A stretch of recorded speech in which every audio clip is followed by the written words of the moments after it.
IPS provides residential and commercial security services in the Albuquerque metro area. For more info, please call 505-897-2420 or visit internationalprotectiveservice.com. We would like to thank the following sponsors for making this broadcast possible. NDI Webcam is a powerful application that allows you to use any NDI video and audio signal on your network as a webcam source. Perfect for sending video with graphics, virtual sets, and more to any social conferencing applications such as Google Hangouts, GoToMeeting, Skype, Zoom, and more. Replacing your existing webcam with professional video production via NDI. Supports full frame rate video and audio up to 4K at 60 frames per second. Set up multiple NDI sources to send as webcam feeds to different applications at the same time. Download.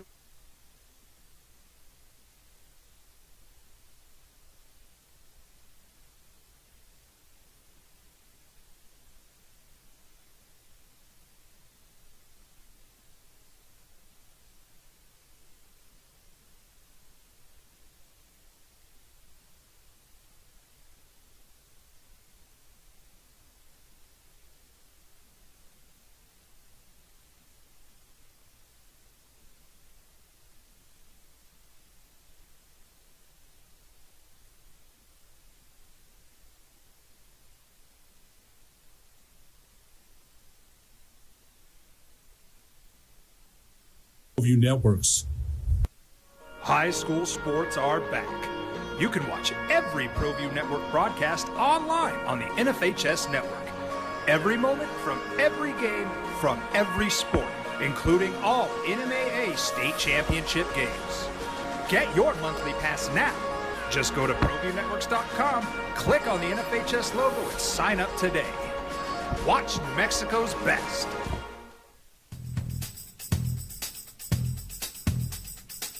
International Protective Services is a proud supporter of ProView Sports and New Mexico Youth Athletics.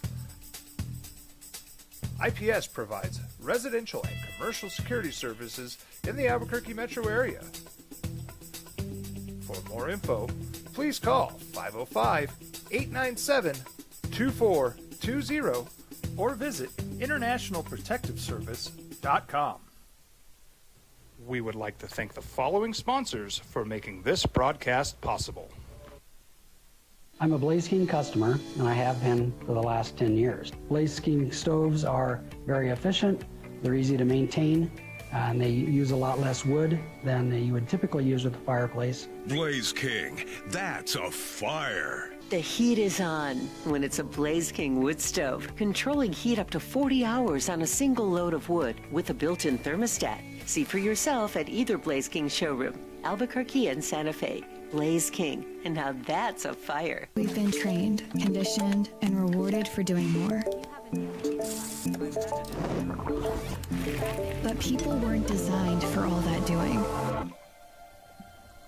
Our bodies need to settle into nothing from time to time.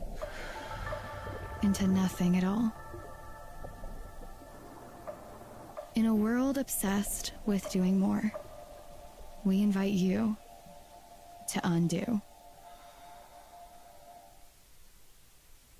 We would like to thank the following sponsors for making this broadcast possible.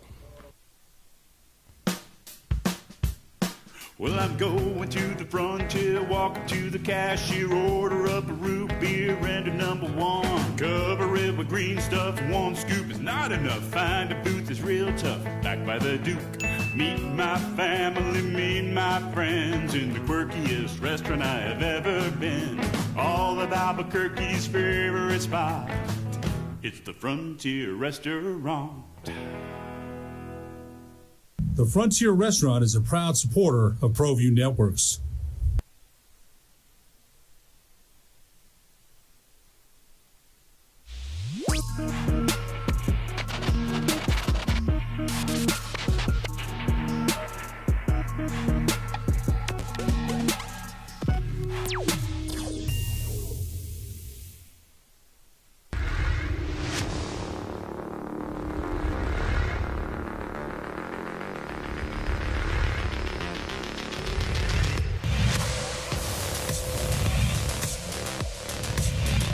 awaiting the snap. Here it comes. Pressure coming once again. Picked up. Gives it to Price. He's got a lane. Picks up the first down. A block. Can he get across? And he does. A little spinneroonie at the 2.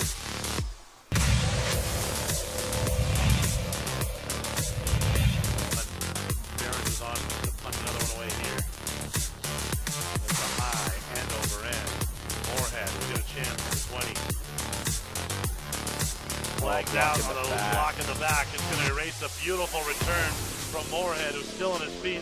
All this running is for naught because the penalty is going to bring this one back. It's a shame because Moorhead just showed you what he can do as he gets pushed out of bounds at the 4-yard line.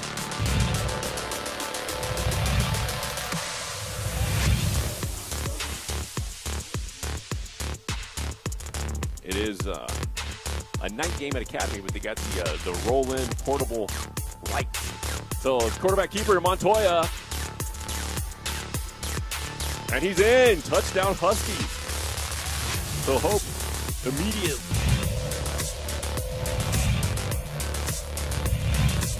Back set.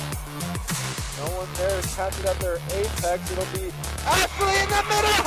How else is it going to end? Kaylin Ashley with force.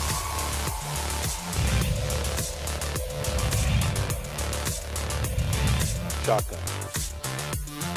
Snap, gets it. Play action pass, fires.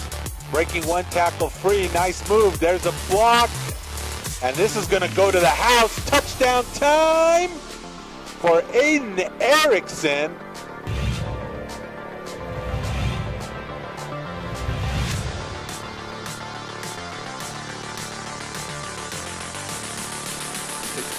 Brown. Oh, had a man through his hands, intercepted. Huge play for the Huskies, room to run. Before he's pushed out of bounds, that's Matthew Wright.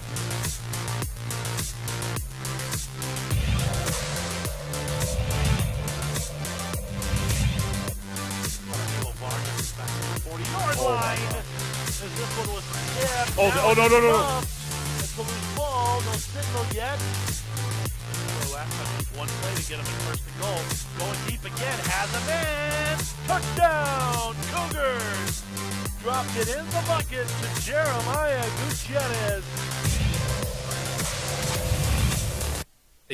For this Lobo men's basketball team taking on Northern Arizona, it was a 64-54 exhibition victory for New Mexico, but a lot of stuff to dive into with Eric Olin needing to get the iron out, because he's got a lot of things to iron out with this team. But what did they look like? They looked athletic, and they looked like a team that has never played together on a big stage. Just the second time against someone else, and it's going to take a little bit of time for this team to figure out who they are, and then, of course, match up with the expectations all of you have for Lobo basketball. I also got a busy show this morning. We got multiple Lobo football conversations coming up. Daniel DePrado, special teams coordinator. I caught up with him this week after the Lobos' fantastic special teams performance in their victory over Utah State. I got Damon the Baller Bankston, who is taking over really as RB1 for the Lobos. Talked about his season, the 41-yard touchdown run he had against Utah State, which was the dagger, where he was caught up in the pile, fought out of it, goes for 41 yards, scores a touchdown. We got that on deck. We got Josh Shushan coming up at 9 o'clock to talk the World Series. And can Yamamoto get this to a Game 7? The Dodgers offense, where has it gone? The confidence for LA tonight. And also at 8:30, we're looking forward to this one. Shea Serrano, he is an author. He writes books about basketball. He wrote books about hip-hop. He's had a show that was actually filmed here in Albuquerque, Primo, that was on TV for a while, but he's got a brand new book out called Expensive Basketball, and really looking forward to that conversation. So, man, it's Friday. We got the candy out. We're ready to go. Trick or treat. Pick where you want to go. 505-246-0610 is the Sports Animal hotline this morning. And as always, you can hit us up on the email jj@sportsanimalabq.com, or you can find me on the Twitter _JJBuck. Just search in JJ Buck. Hit me up with your thoughts. We're starting with Thursday Night Football. Last night, the 28-6 victory for Baltimore over at Miami. An easy cover for the Ravens. Lamar Jackson comes back, 204 yards, 4 touchdowns, 18 of 23, and this is what you expect from the Ravens offense with Lamar back. They're just consistent passing, plays that he does make look easy. There's still a part of me where how can you not get Derrick Henry into the end zone when you're at the 1 or 2 yard line? Did not get Derrick Henry into the end zone. It was Lamar Jackson passing inside the 10. They got that done. So tight ends, Mark Andrews catch 2 passes. Charlie Kohler catch 1. Chad Bateman had the other one. Derrick Henry still got 119 yards. So he got the yards off against Miami, but it's crazy that they haven't been able to finish drives off with Derrick Henry. We're talking on the goal line, inside the 5 yard line. And there's been moments where it was a no-brainer that Derrick Henry's going to get in the end zone, and that didn't happen last night. But still, if you're Baltimore, it's 28-6. You're winners. You've won 2 in a row. You got Lamar back. You got the extra time coming off this game.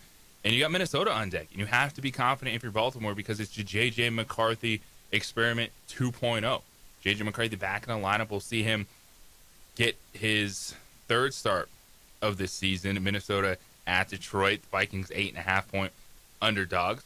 And all of a sudden, if you're the Baltimore Ravens, this is what you were pointing at. It's just somehow, some way, stay afloat until you got Lamar Jackson back. You did that last week, getting that win with Snoop Huntley over the Chicago Bears. And then the AFC North, the pressure is now on the Pittsburgh Steelers. The team that was able to get off. You know, what you have to do is win the games that are in front of you. And Steelers did that early in the season. But then, man, that trip against Cincinnati when Joe Flacco got them, you're like, uh-oh. Some of the warts for the Steelers. Defensively, the most disappointing thing for Pittsburgh this season. That's why the Baltimore Ravens sitting here at 3-5, looking up at all those teams, looking at all those other teams in the AFC that you were like, yeah, I'll take Indianapolis, New England, Buffalo, Kansas City, have an opportunity because of that division. I think if you're Baltimore, yeah, you have a bunch of holes defensively, but what I think they can do the rest of the way, if healthy, with Lamar Jackson, is put up a ton of pressure on opponents that, okay, if you get in a shootout, Lamar can keep you in those games. And defensively, just fly around and see if you can create some takeaways. And Baltimore's in a position where, yeah, they know that their defense isn't what it's chalked up to be. It's the same conversation we have with the Steelers. Now you just have this expectation of this team is going to play a certain way. But that door is wide open in that division. And that's all it takes, is win your division, find a way in, and see what happens in that first round playoff game, and go from there. But again, it was more the same for Miami. The frustration, Mike McDaniel, the outburst on the sideline. You saw him with the mistakes. 4th and 1, penalty, pushing them back. The turnovers, unable to finish drives. Like the Dolphins last night were able to move the football. Again, that's what you see, right? It's the Ravens defense that is absolutely gettable, but then it was Miami with the mistakes that we've seen all season long, and then costly turnovers. The Dolphins outgained the Ravens 226-109. They held them just 1 of 6 on 3rd down in the first half, and it was a 14-6 game because of all those Dolphin mistakes. The second drive of the game, Taj Washington fumbled the Dolphins' 4 yard line. The rookie puts the ball on the ground, and that's when you get Mark Andrews' touchdown reception right after that. Von Achan getting some big runs. False start, 4th and 1, which we just discussed. Then Riley Patterson had to come out and kick another field goal. And those missed opportunities for Miami, it's just par for the course from what we've seen from that team. And, you know, in the NFL, there's going to be moments. And for Miami, they had a big-time moment last Sunday. They go in there on the road, 2 of those 4 touchdowns. Somehow they shut down Bijan Robinson. It's the worst game of the season for him. Like, wow, here you go. And bad teams can have their moments. And that was the Miami Dolphins. Now, the question for Miami, Stephen Ross and the ownership group, because they made the decision last year, going into the year, go all in with Tua. Give him that contract, $50+ million per year quarterback, all the guaranteed money that comes with it. This team has lost its edge. This team was just all about timing and speed. And one of those speed elements is gone, and that's Tyreek Hill. Jalen Waddle was fine. But just fine around Tua get you this offense. And it's one of those things that if you're the Miami Dolphins, you haven't done it now with the extended couple days this weekend. Do they do it? Who knows? If they fire Mike McDaniel, they do. But what you get from Miami is a team that going into next season, whether it's Mike McDaniel, whether there's new coaching staff, the question is, can you go forward with Tua? Or is this one of the, Russell Wilson 2.0, where someone comes in, says, you know what, this just ain't the dude. This is not going to work out for us. You eat that big old salary, and then you see what happens after that. So Thursday Night Football, well, delivered for Lamar Jackson, coming back throwing 4 touchdown passes, and you see the path ahead for the Ravens to somehow, some way get back in this because of their division that they're in. And the struggles continue for the Dolphins. 505-246-0610, that's the Sports Animal Hotline for you to get involved this morning. And, man, this weekend, too, we do get Chiefs at the Bills. Kansas City 1.5-point favorites. Buffalo has dominated the regular season matchups. And Kansas City's been good when it's counted. And that's the postseason. Are we going to see more of the same? Even though I believe this Kansas City team has the best offense they've had since Tyreek Hill was running routes for Patrick Mahomes. We're seeing a passing game that looks so much better than it has in the last few years, and that is with a ton of question marks in the run game. What are we going to see from Kansas City and Buffalo, and a lot of other interesting games? You look at some of the spreads. Yeah, there's big ones this weekend, but I think Bo Nix versus C.J. Stroud all of a sudden is going to be a duel, and you're like, what? How? Well, guess what? Denver Broncos are road dogs. It's only 1.5 points. But the Houston Texans have a defense that will make you take notice. And you look at these young quarterbacks, the second-year quarterback class, Drake May has been doing in New England, Bo Nix. C.J. Stroud is still sitting there going, yo, guys, I've been in the playoffs back-to-back years. I know what I'm doing. And I think that's going to be a great game on Sunday morning. Bo Nix versus C.J. Stroud. What is going to be the difference in that one? We will run down the Sunday slate for you here on the opening drive. But coming up next, Lobo basketball was back in the pit last night. The men, that is, taking on Northern Arizona in their final exhibition game. And yes, they have a lot of work to do, and that shouldn't be surprising. But I want to hear from you on which players impressed you. Which lineup combination do you think could be most successful for the team this year? And the things that matter from last night, things that should worry you, but then also why, if there were a couple of hiccups, maybe let's pump the brakes because of what Eric Olin was doing with the rotation, with the starting lineup in those first 2 exhibition games. But Lobo basketball, first impressions live in person last night in the pit. We'll dive into that coming up next. It's the opening drive right here on 95.9 FM, AM 610, the Sports Animal. What's up, guys? David Pollack here, former Georgia. We would like to thank the following sponsors for making this broadcast possible.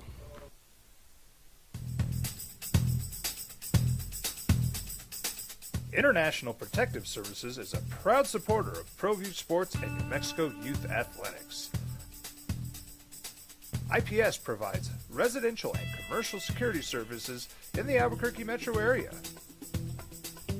For more info, please call 505-897-2420 or visit internationalprotectiveservice.com. Eagle Greens and Turf are a family-owned and operated business with over 25 years of experience in the home improvement industry. They are your exclusive dealer of celebrity green, synthetic putting greens, and artificial turf. They also have artificial turf that is specifically designed for your pets. Eagle Greens and Turf are proud sponsors of ProView Networks and can make your lawn green all year long at 505-273-2744. Don't sacrifice quality and flavor when you're in a hurry. Golden Pride offers ribs, fried chicken, red and green chili breakfast burritos, and Frontier sweet rolls. 4 great locations, or visit us online at goldenprideabq.com. Golden Pride Barbecue Chicken and Ribs are proud supporters of ProView Sports. We would like to thank the following sponsors for making this broadcast possible. High school sports are back. You can watch every ProView Network broadcast online on the NFHS network. Every moment from every game from every sport, including all NMAA state championship games. Get your monthly pass now. Just go to ProViewNetworks.com, click on the NFHS logo, and sign up today. Watch New Mexico's best. Across the state of New Mexico, different journeys will begin. And when their journeys unite, together will become one experience. Our campuses across New Mexico in Portales, Roswell, and Ruidoso come together to provide you the support as one family. We are one family that share one goal, one opportunity at a time. We are One Eastern. I'm a Blaze King customer, and I have been for the last 10 years. Blaze King stoves are very efficient, they're easy to maintain, and they use a lot less wood than you would typically use with a fireplace. Blaze King, that's a fire. The heat is on when it's a Blaze King wood stove, controlling heat up to 40 hours on a single load of wood with a built-in thermostat. See for yourself at either Blaze King showroom, Albuquerque and Santa Fe. Blaze King, and now that's a fire.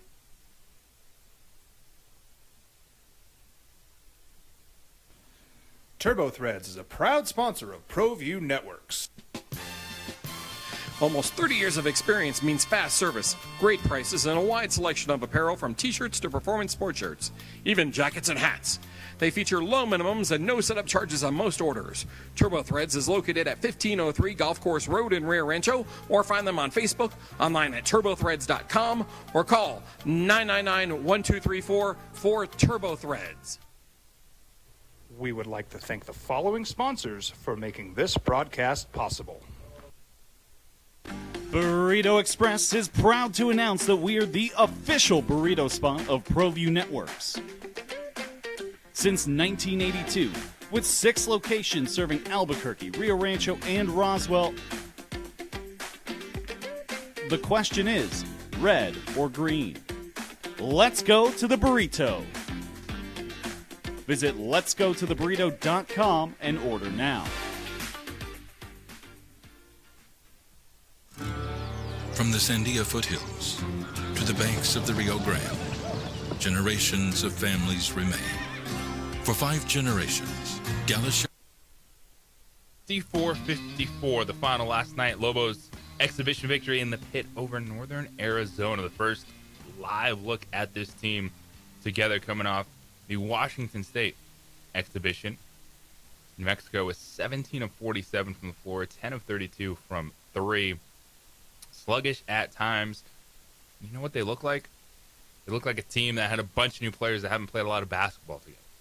505-246-0610, Sports Animal Hotline for you to get involved this morning. I'm interested, Lobo fan, what did you think last night if you're in attendance at the pit, followed the game, reading story from Jeff Grammer post-game, was chopping it up with him pre-game, or heard Coach Olin post-game. But for me, wasn't surprised. You know, offensively, this is going to be a work in progress for a little while. And Coach Olin addressed that after the game. He said, quote, "There's a bit of choppiness to the game right now with the rotations that I don't think is helping." Absolutely. And this is a team that start the regular season, tighten it up. You get those longer stints played by the starters. You have, you know, your 6th, 7th, maybe 8th man off the bench that you're relying on.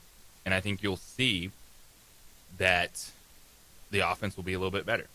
The one concern, let's start there, is I don't know if there is the shooting you want on this team for the amount of threes that they are going to take in this offense. Now, the first half of the first half, you like the ball movement. Antonio Troll, we can see he can be that dude. He was 5 of 11 from the floor. Now, 11 of those shots were from 3. Again, it's a work in progress. I think Troll is going to be fine. He's going to be a creator. then you're leaning a lot on, I think, Jake Hall to be able to step up right away as a true freshman and hit D1 shots. He was 4-7 from the field, 2 of 5 from 3. Those were the only 2 Lobos that made multiple 3-point shots last night, going 10 of 32. But I will say what I liked the most was kind of the way they played defensively and how their length can impact games. And that does look like something, that defense that can give them an opportunity to figure out this offense, to settle in, build that chemistry, win the rotation, tightens up. Because it's still a learning process of what this coaching staff wants this team to do, how they want them to execute the offense, and looking at the multiple lineups that they played, and it was a different starting 5 last night. It was Chol, Bouillon, Albury, Haupt, and Tenet that got to start.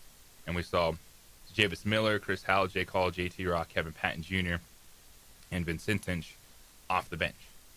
But, for me, what I think is going to be a really interesting lineup combination, a 5 that could really click for this team, would be Dayton Albury, Jake Hall, Chris Howell, Antonio Chol, and Thomas Bouillon.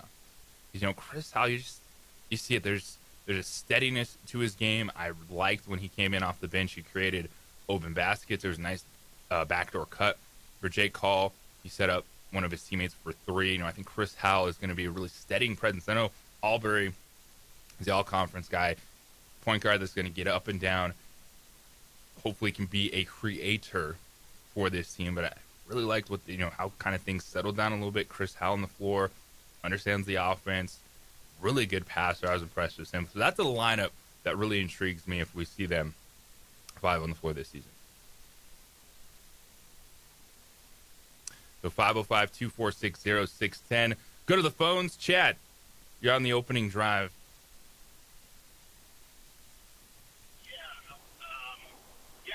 I listened to the game last night, both the scrimmages on the radio. I think what you have, we got to give the coach some space, some grace. All new players, all entirely new staff here, and these are exhibitions. That's what it's for, is figuring out all the pieces and who works well together, all the combinations. And the good news is I think we're pretty deep. I think we're 12. There's 12 players that are going to get pretty good playing time throughout the year. We didn't even see Tomeo Pons, yet. I'm excited to see what he can do. 6'9", that length, and the fact that he can shoot. Maybe he's going to go kind of like OKC with a little bit more depth. He's going to play more players and really test the endurance of other teams and say, you don't have the depth we have. We're going to run you off the floor if I keep switching lineups, and just finding those combinations. But that's going to take a little time if he does that. I don't think you have to go 7 or 8 like Jeffrey Grammer was saying to him the other day. Oh, you're going to get to 7 or 8 guys. That's traditionally what happens, but why not explore if you have such a diverse group of guys? Guys like JT Rock are going to play more when we play Mountain West because he's a big physical guy. You're going to need to body up on some of those bigger guys like Boise State and Nevada and things like that. So, it's going to take some time, but let's give the coach some time too as well. Chad, appreciate it, man. He got in 505-246-0610. And I'm with you there. Again, it's, you get accustomed to certain things, that rotation, 7, 8 players. Maybe Olin does go deeper. Maybe that's a bit of a counter to whenever it clicks offensively, when some of these guys get into that rhythm, that it is coming at you in waves and really leaning on that defense, creating turnovers, trying to get those points off the turnovers, which the Lobos did well. I thought the first half of the first half, you saw a good defense. Lobos jumped out to a 9-0 lead. It was Chol that was hitting all those early shots. They actually went up 16-2 after Jake Hall 3-pointer with 13:30 left in that first half. And then you get into the bench. You get different combinations. The offense was clunky, but you still look at it overall, they only gave up 54 points. And now, again, it's NAU. But when we look at the early season schedule, this is the type of opponent that you're playing. And so I'm interested. I think Chad had a good point of, maybe this team will be more about defensive waves until they kind of figure out what they're doing offensively, which is fair. I thought, especially early on, with Chris Howell on the floor that they created some good looks. They missed some open shots. It's a game of basketball, man. You're going to miss good looks. It happens. We've all watched a ton of basketball. We understand how that works. But I think there were some other times, though, where I did have a question in the back of my mind is, do they have the shooters to be, shooting 35, 40 3-point shots a game? But that's what the iron is for. Get out the big iron and start working those things out. It's 100% new coaching staff, 100% new roster, and you're going to hear that a lot because it's real. There's going to be bumps in the road early in the season. There's going to be moments when you think they should be outmatching opponent when it's sluggish, like it was last night in the pit at times. But then when they're clicking defensively, they can get out in transition. So I thought that was a really interesting point by Chad. What do you think?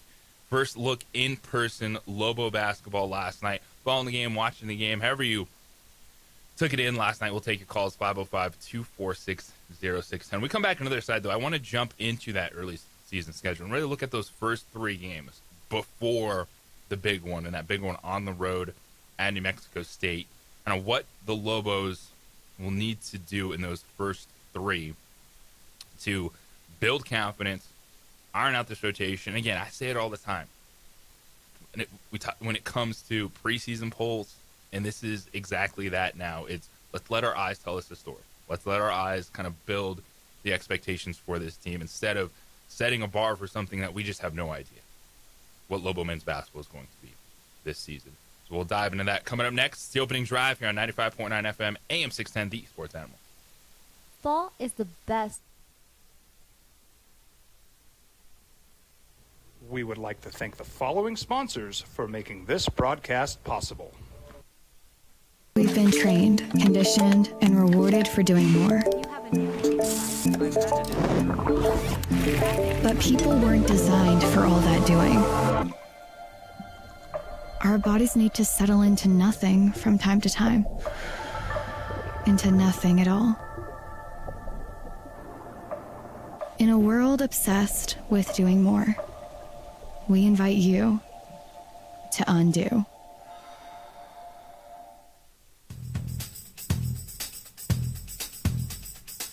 International Protective Services is a proud supporter of ProView Sports and New Mexico Youth Athletics. IPS provides residential and commercial security services in the Albuquerque metro area. For more info, please call 505-897-2420 or visit internationalprotectiveservice.com.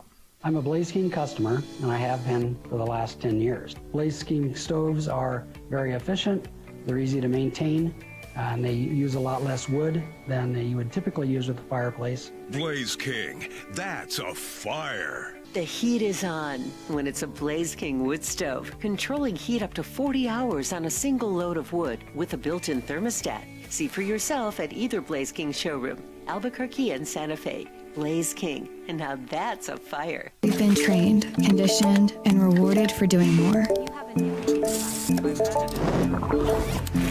But people weren't designed for all that doing. Our bodies need to settle into nothing from time to time. Into nothing at all. In a world obsessed with doing more, we invite you to undo.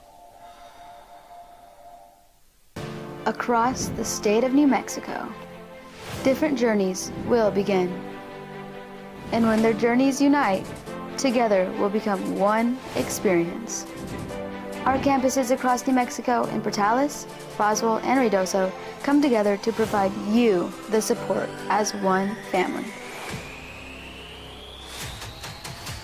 We are one family that share one goal, one opportunity at a time. We are One Eastern. Burrito Express is proud to announce that we are the official burrito spot of ProView Networks. Since 1982, with 6 locations serving Albuquerque, Rio Rancho, and Roswell, the question is, red or green? Let's go to the burrito. Visit letsgototheburrito.com and order now.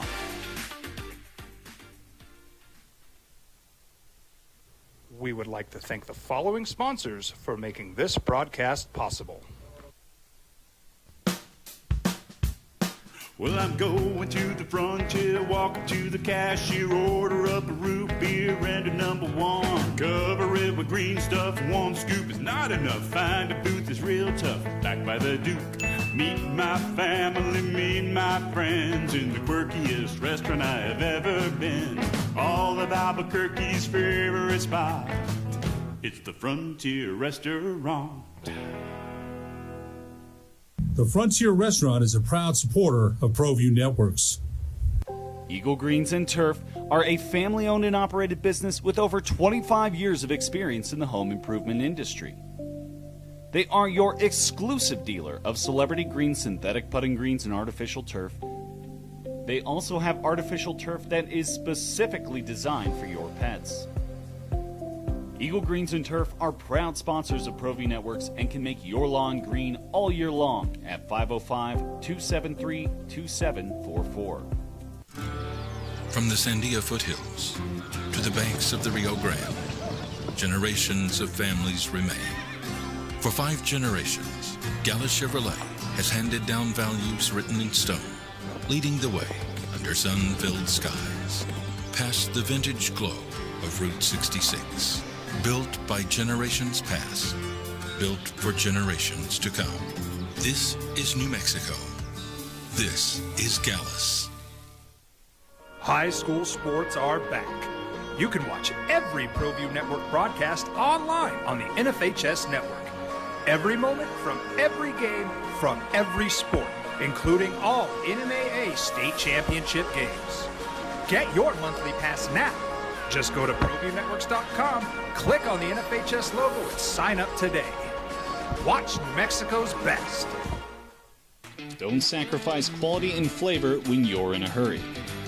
Golden Pride offers ribs, fried chicken, red and green chili breakfast burritos, and Frontier sweet rolls. 4 great locations, or visit us online at goldenprideabq.com. Golden Pride Barbecue Chicken and Ribs are proud supporters of ProView Sports. From the Sandia foothills to the banks of the Rio Grande, generations of families remain.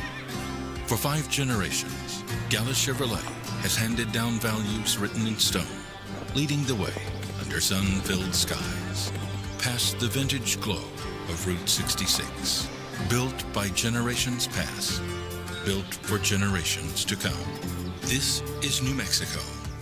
This is Gallus. We would like to thank the following sponsors for making this broadcast possible.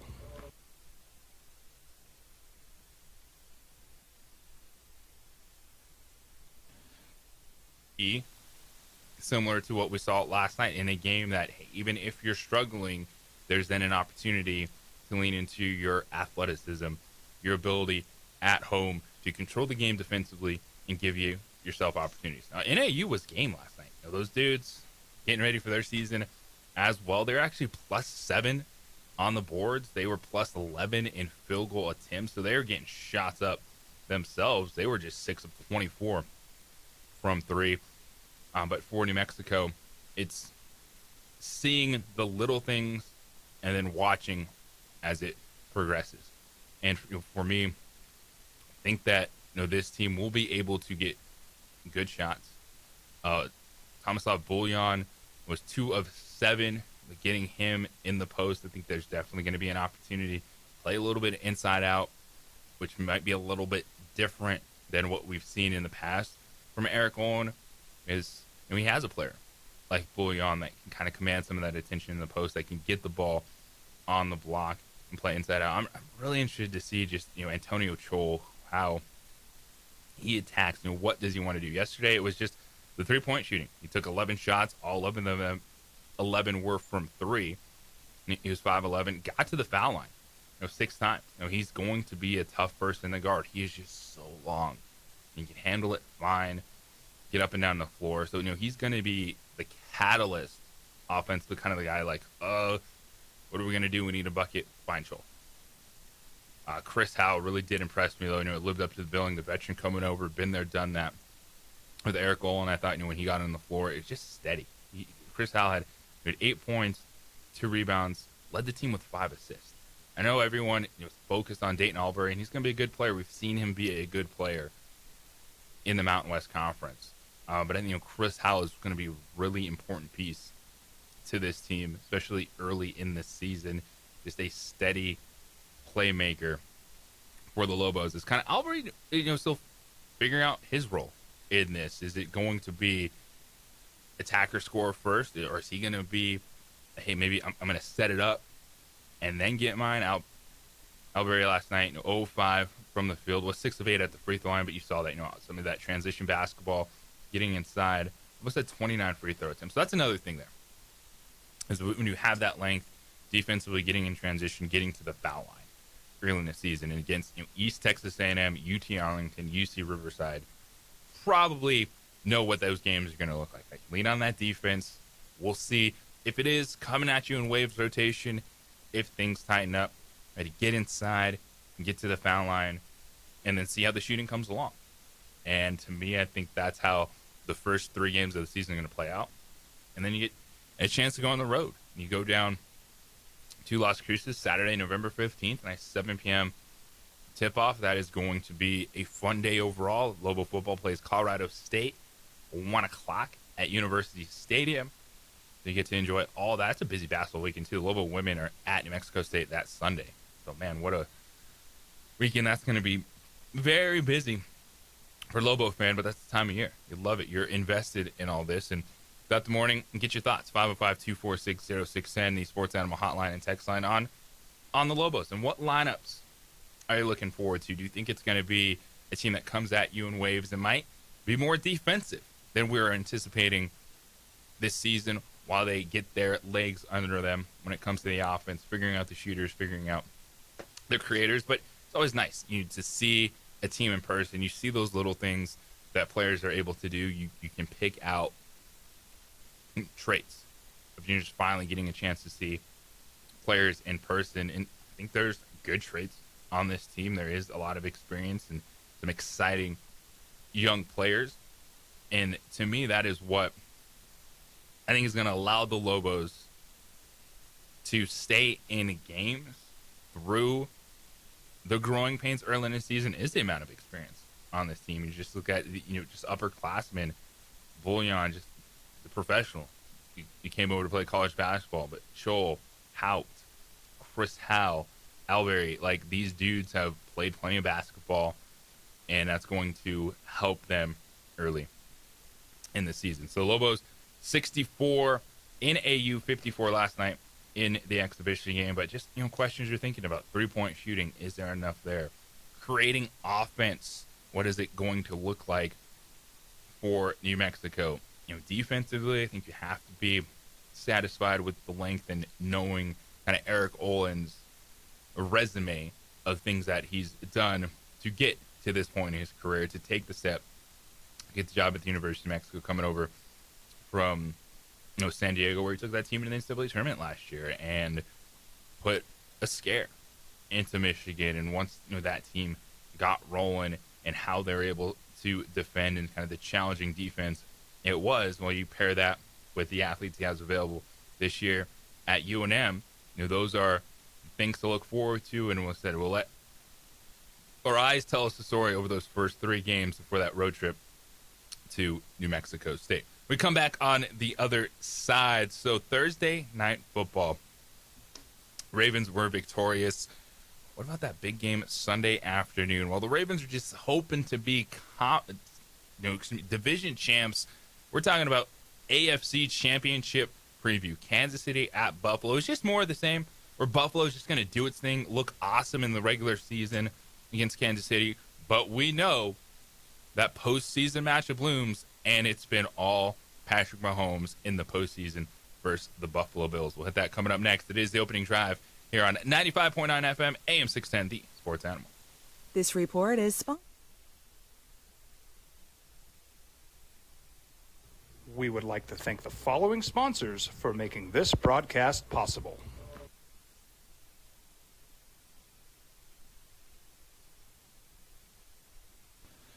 TurboThreads is a proud sponsor of ProView Networks. Almost 30 years of experience means fast service, great prices, and a wide selection of apparel from t-shirts to performance sport shirts, even jackets and hats. They feature low minimums and no setup charges on most orders. Turbo Threads is located at 1503 Golf Course Road in Rio Rancho, or find them on Facebook, online at turbothreads.com, or call 999-1234 for Turbo Threads. We've been trained, conditioned, and rewarded for doing more. But people weren't designed for all that doing. Our bodies need to settle into nothing from time to time. Into nothing at all. In a world obsessed with doing more, we invite you to undo. Across the state of New Mexico, different journeys will begin. And when their journeys unite, together will become one experience. Our campuses across New Mexico in Portales, Roswell, and Ruidoso come together to provide you the support as one family. We are one family that share one goal, one opportunity at a time. We are One Eastern. We would like to thank the following sponsors for making this broadcast possible. Burrito Express is proud to announce that we are the official burrito spot of ProView Networks. Since 1982, with 6 locations serving Albuquerque, Rio Rancho, and Roswell,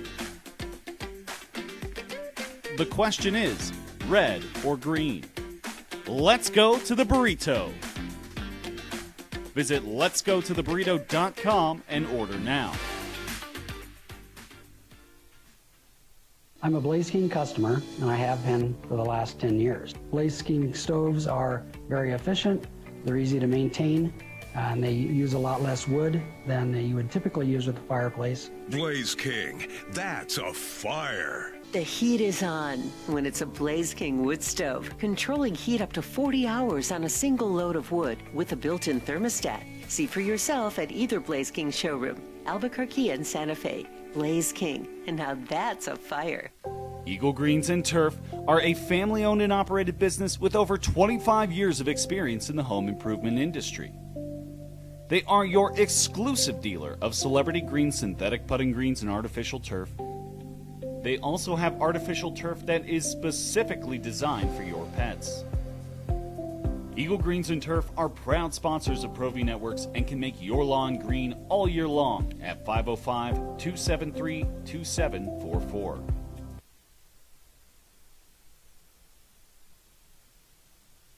I'm a Blaze King customer, and I have been for the last 10 years. Blaze King stoves are very efficient, they're easy to maintain, and they use a lot less wood than you would typically use with a fireplace. Blaze King, that's a fire. The heat is on when it's a Blaze King wood stove, controlling heat up to 40 hours on a single load of wood with a built-in thermostat. See for yourself at either Blaze King showroom, Albuquerque and Santa Fe. Blaze King, and now that's a fire. We've been trained, conditioned, and rewarded for doing more. But people weren't designed for all that doing. Our bodies need to settle into nothing from time to time. Into nothing at all. In a world obsessed with doing more, we invite you to undo. That is correct. The Sports Animal is your home for the NFL. Sunday, 10:30, our coverage starts. Broncos at Texans.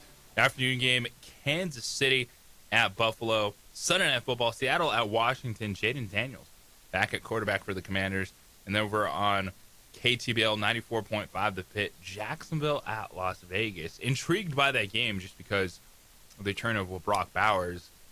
Question, the dreaded Q popped up. Travis Hunter banged up his knee in practice, so keep an eye on that one because that could be one of those sneaky fun afternoon games where you just get points, big time plays. But Travis Hunter could be out, and that's super frustrating after watching 2 weeks ago after Jacksonville coming off their bye week last week, Travis Hunter step up as the wide receiver one. Brian Thomas Jr. has struggled with the Jaguars. They went to Travis Hunter a lot in that game against the Rams in London, but he popped up on the injury report, so we'll have to keep an eye on that. And Hyenas Comedy Nightclub is now open in Albuquerque, featuring Al Jackson, Derek Cahill, Michael Longfellow, and Chris Franjola. Get your tickets before they sell out. They're located in the Winrock Town Center. Man, that's such an awesome spot. Went to a show there a couple weeks ago. Can't wait to get back. It's fun, man. It's a really good night. You can visit them, hyenascomedynightclub.com/Albuquerque for more info. JJ Buck, Andrew holding it down, Adrian producing on ProView Network. So you look at that Sunday afternoon game. Kansas City at Buffalo. Everyone rolling with KC because, yeah, they look like the best team in the AFC.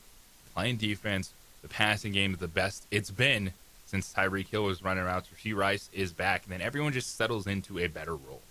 Mahomes is still that dude. He's finally able to create explosive plays downfield. He has a little bit of help to create those explosives, but Rashee Rice comes in immediately, reestablishes himself as wide receiver one, but Xavier Worthy in a better position, a little bit better position for Hollywood Brown. Travis Kelce able to still have his spike week, so they're good offensively, strong defensively. It doesn't matter that the run game is It's a bunch of Kareem Hunt just going to go out there, pound his head in the line for 3 yards per carry, probably find his way into the end zone like he did twice last week, and they'll find a way to get it done. But here's the thing. Buffalo in the regular season just dominates this matchup. Josh Allen is 4-1 against Kansas City in the regular season, but 0-4 in the postseason.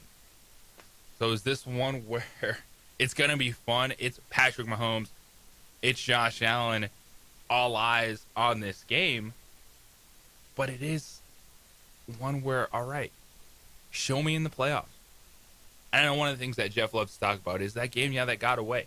When Buffalo did their job offensively. When Josh Allen had the Buffalo Bills up with 13 seconds left in the game in the postseason. And then what happened? Squib kick. Kansas City, boom, one play. Kick field goal, go to overtime. And Kansas City ends up winning that game. But that happened. And Buffalo hasn't been able to overcome Kansas City in the playoffs. So this is one of those games where it's a headliner. It's a highlight. It's going to be fun to watch. But what can we take from it? Are we going to learn anything from it? Because it's just waiting when these teams meet up in the playoffs. It's just waiting. Can Josh Allen be on the right side? Can the breaks finally go Josh Allen's way in the postseason? Because they've had those opportunities, that 13-second game. They've had those games at home last year. So this is one of those, I wouldn't say weird, but games that's going to be highlighted. It is the marquee game. It's the two best quarterbacks in the NFL going head-to-head. But when we have our hot takes on Monday morning, are we really going to learn anything about this? Because if Josh Allen wins, it's like, okay, what he does in the regular season. Now, it might be even more like, if Kansas City goes in there and gets it done, I'm like, okay, this is really the team to beat in the AFC, despite right now being in 7th place in the AFC standing. But this is one where your eyes tell you everything. It's a resume plus what they have now, plus what they're going to be in the playoffs. And that's why it's such an interesting game. Like, I'm excited to watch it. It's Josh Allen. It's versus Patrick Mahomes. But then we come in Monday morning, and if it's a Buffalo Bills victory, like, okay, now let's just wait and see if they match up in the playoffs. I think one thing for Buffalo that you'd like to see is some steps forward defensively, because that would be the one biggest question mark with the Bills is what kind of defense are they going to round into, and what are they going to look like second half of the season in the playoffs. Because, everyone has a war. Everyone has a question mark. For Buffalo, it's for that defense. And it's a great opportunity at home. Try to turn over Patrick Mahomes, which we saw him have those 2 turnovers early against the Commanders. But Washington wasn't able to score. Buffalo should be able to score in this game against Kansas City. Sunday afternoon, you can hear it right here on the Sports Animal. News, speaking of teams in the AFC, Colts and Steelers. The Indianapolis Colts, they just have to keep making statements. They have the 5th hardest schedule remaining in the AFC. They're going to be challenged, but they put themselves in the right position early in the season, just picking up dubs. All you can do is go out there and beat who's in front of you. And then you do have this kind of two things that are happening at once, right? You have your kind of in the moment where you are in the standings, and then the conversation, like we just had with Kansas City and Buffalo, is like, all right, rest of the way, playoffs. Can we trust you? Can we get it done? For Indianapolis, it's just another statement opportunity. You look at the Pittsburgh Steelers team that is struggling. When we talk about why Baltimore should be excited, well, it's because of the holes in the other teams in that division. And just winning 2 games in a row, being 3-5, the Ravens like, all right, we got Lamar back, we're going on a run. Well, now for the Steelers, when we're talking about a team that the biggest disappointment is defensively. They have the 2nd highest payroll with defensive players in the NFL. And you look at the Steelers this season, their point differential is 0. So they've scored as many points as they've given up. And that's not what you expect from the Pittsburgh Steelers. And that's concerning, well, because the defense isn't going to turn around. TJ Watt, man, he has not been a game breaker. Now, is that just simply teams are able to scheme him out of the game because there's not someone else stepping up? A secondary where they added some veterans. Slay came over. Ramsey, Joey Porter Jr. thought, that could be a good balance. Young up-and-coming corner has been something for them last year. It just hasn't been there. And then you have an Indianapolis team that's coming in and absolutely putting points up in bunches against defensives that have been bad, pouncing on that schedule in front of them, leaving no doubt. The Colts plus 116 point differential this season. And so you say, yeah, this schedule will get tougher, but what you look for, certain times when a team is playing someone below them, right? How does that game go? Well, for the Colts, man, they are constantly putting teams away early. That is a good sign. That says, okay, there's something to buy into. Now, yeah, when you get your test, you're going to fail 1 or 2. It's the NFL. But the way Indianapolis has been pouncing on these teams and just putting them away. Jonathan Taylor adding to his MVP resume because Daniel Jones is successful and he is throwing the football downfield. They're passing well in early downs. And then Jonathan Taylor is just shutting teams down in the second half. This is just another one of those opportunities. And the Steelers, man, they're coming off a game where Aaron Rodgers is the Steelers quarterback. Yeah, but there was a bunch of Packer fans in that stadium. And Rodgers was talking about, we had to go to the silent count. You had to go to the silent count in Pittsburgh? Steeler fans, I know you're frustrated. I know you don't want Mike Tomlin there anymore. I get it. But you really had to go to the silent count at home? When the Packers are coming to town? When it was a revenge game for your new quarterback? This has me concerned. I know people are saying, hey, this is a spot the Steelers could pop up in. I watch some people say, yeah, take the Steelers -3 at home. I need to see it, man. Can they create explosive plays? Is there enough there offense? Like, if they were playing defense as expected with this offense, I'd be intrigued. Like, all right, that's what you expected. You got some life. Aaron Rodgers doing his thing. But you get Aaron Rodgers doing enough for a 41-year-old quarterback, and the defense is just so bad. That's why I'm still on the Colts this weekend. We'll see. Is that going to sneak into the 3-for-all coming up? We'll do that at 9:30 this morning. Jeff Symbiota sent in his picks for a 3-for-all. We'll introduce Andrew to it. He's holding it down back there, producing. It is our 3 favorite bets from the weekend. It's over-under, spread, just 3 games that you like. So far this season, Symbiota 8-16 overall. I'm 17-7. I need to start making some money off this stuff, man. I need to start actually going to the sports book and kind of capitalize on some of this stuff. But we'll have the 3-for-all coming up for you at 9:30. But some really intriguing AFC matchups. Oh, Denver and Houston. Bo Nix and CJ Stroud. And this is going to be a tough test. The Broncos are dogs on the road. The team that's won 5 in a row. A team that's 6-2. Why are they dogs? Well, break down that game because Houston has an opportunity on Sunday that I don't think a lot of people expected them to have with Denver coming to town. Coming up next, Daniel DePrado, special teams coordinator for the University of New Mexico. His special teams balled out. The Lobos had their most complete performance of the season against Utah State. How did they do it? How impactful has special teams been to the Lobos' 5-3 start? Talk with Coach DePrado. Coming up next, the opening drive here on 95.9 FM, AM 610, the Sports Animal.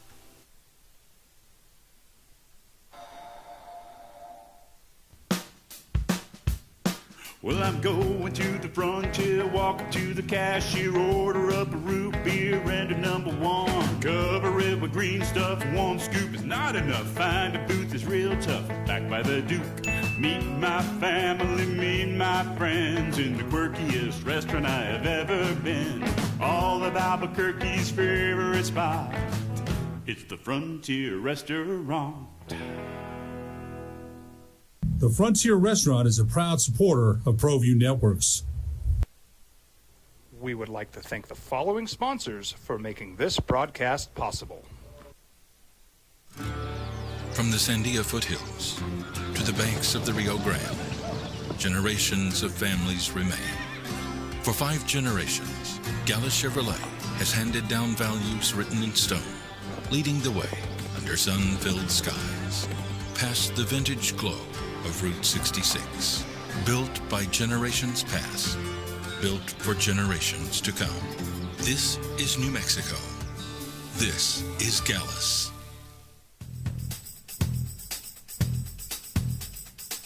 International Protective Services is a proud supporter of ProView Sports and New Mexico Youth Athletics. IPS provides residential and commercial security services in the Albuquerque metro area. For more info, please call 505-897-2420 or visit internationalprotectiveservice.com. Eagle Greens and Turf are a family-owned and operated business with over 25 years of experience in the home improvement industry. They are your exclusive dealer of celebrity green, synthetic putting greens, and artificial turf. They also have artificial turf that is specifically designed for your pets. Eagle Greens and Turf are proud sponsors of ProView Networks and can make your lawn green all year long at 505-273-2744. Don't sacrifice quality and flavor when you're in a hurry. Golden Pride offers ribs, fried chicken, red and green chili breakfast burritos, and Frontier sweet rolls. 4 great locations, or visit us online at goldenprideabq.com. Golden Pride Barbecue Chicken and Ribs are proud supporters of ProView Sports. We would like to thank the following sponsors for making this broadcast possible. High school sports are back. You can watch every ProView Network broadcast online on the NFHS network. Every moment from every game from every sport, including all NMAA state championship games. Get your monthly pass now. Just go to ProViewNetworks.com, click on the NFHS logo, and sign up today. Watch New Mexico's best. Across the state of New Mexico, different journeys will begin. And when their journeys unite, together will become one experience. Our campuses across New Mexico in Portales, Roswell, and Ruidoso come together to provide you the support as one family. We are one family that share one goal, one opportunity at a time. We are one Eastern. Burrito Express is proud to announce that we are the official burrito spot of ProView Networks. Since 1982, With 6 locations serving Albuquerque, Rio Rancho, and Roswell, the question is, red or green? Let's go to the burrito. Visit letsgototheburrito.com and order now. From the Sandia foothills to the banks of the Rio Grande, generations of families remain. For 5 generations, Gallus Chevrolet has handed down values written in stone, leading the way under sun-filled skies, past the vintage glow of Route 66. Built by generations past, built for generations to come. This is New Mexico. This is Gallus.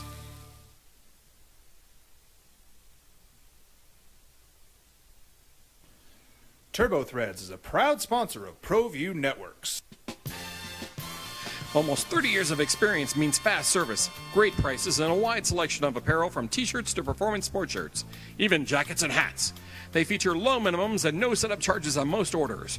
TurboThreads is located at 1503 Golf Course Road in Rio Rancho, or find them on Facebook, online at turbothreads.com, or call 999-1234 for TurboThreads.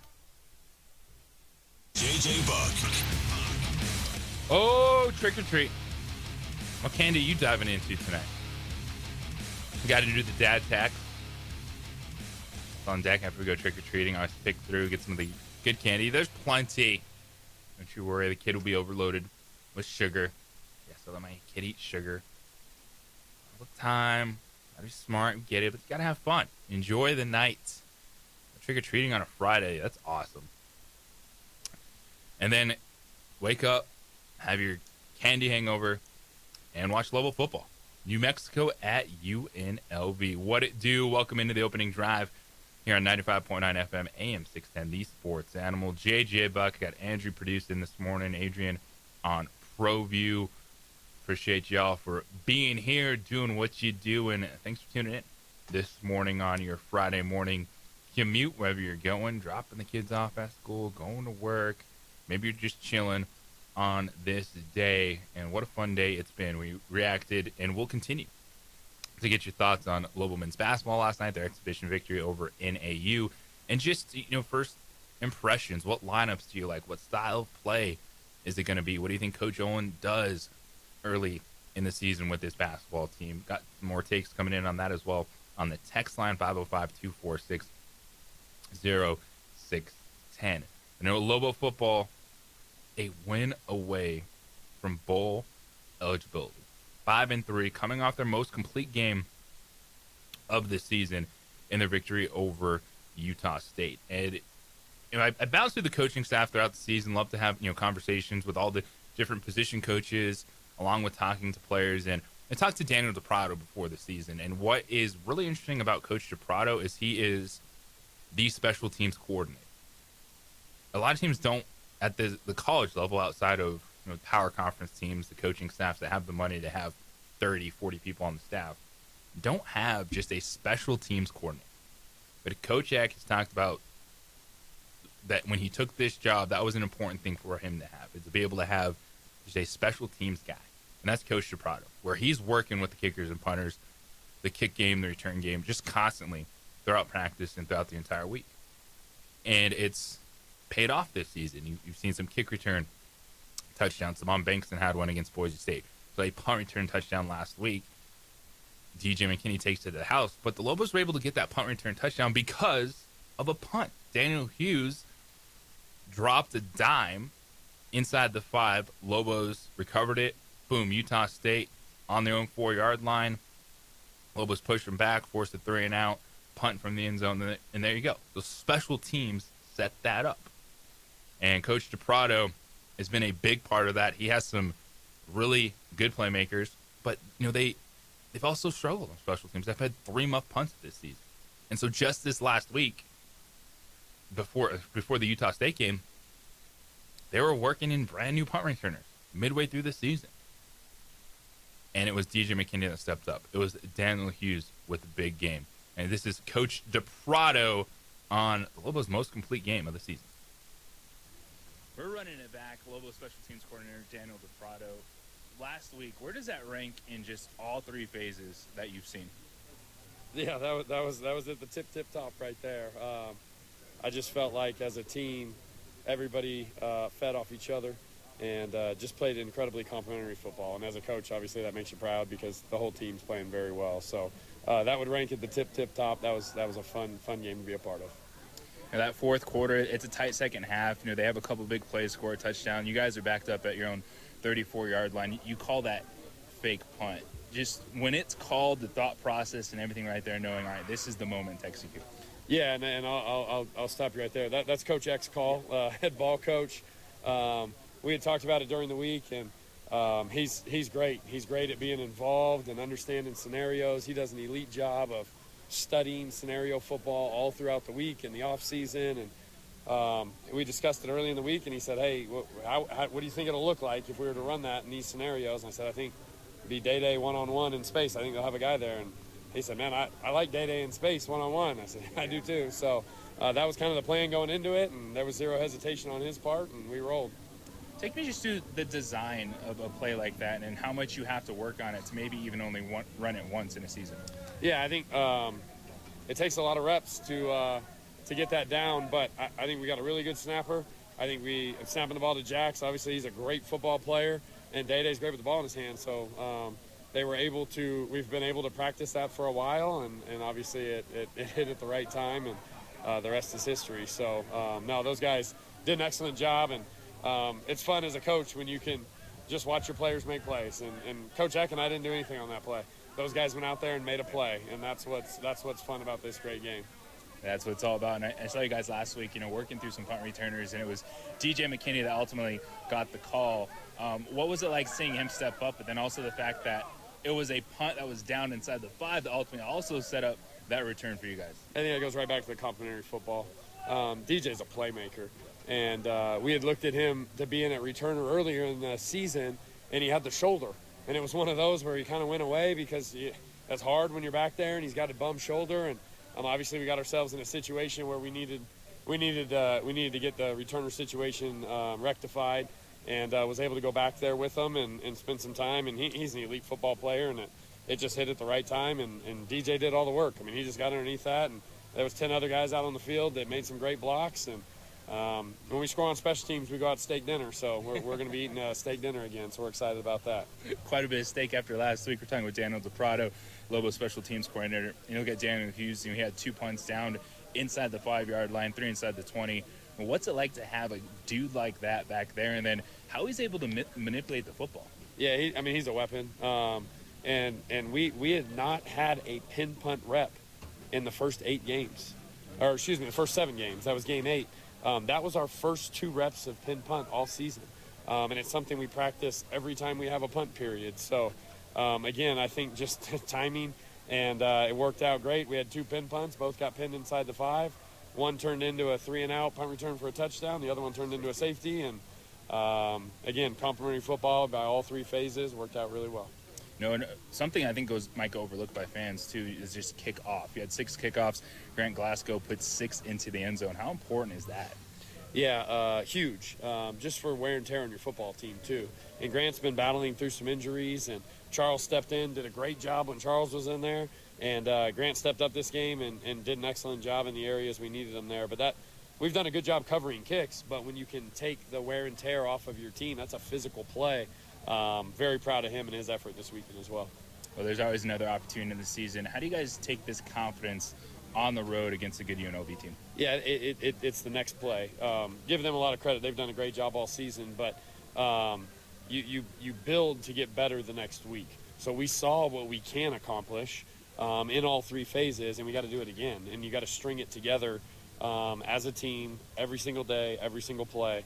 And we're working on that today in practice, and we'll continue that in the film room and on to tomorrow. But that was great. It was awesome, but I know this is Tuesday. We've already moved on from that one, and we got to find a way to go on the road and get ourselves a road win that we have not done in conference this year. So that's the challenge ahead against a darn good UNLV team.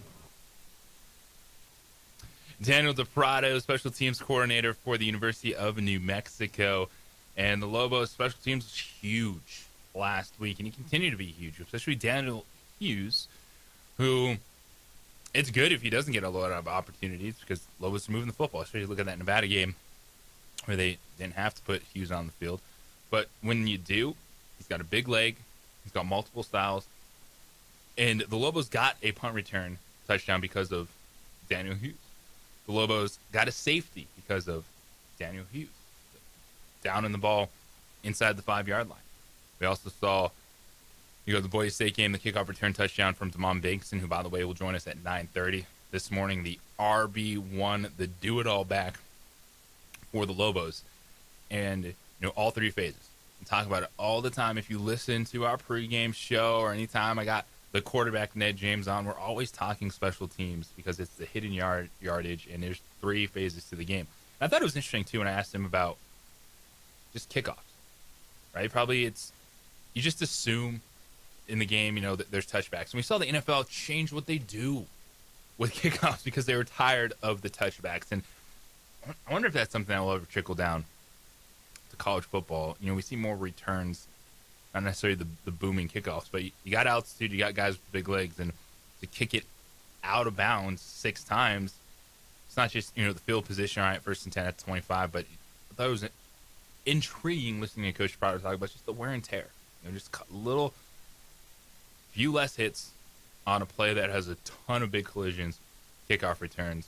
So that's going to be a big area for the Lobos. Special teams plays. New Mexico and UNLV tomorrow. Is this line? So it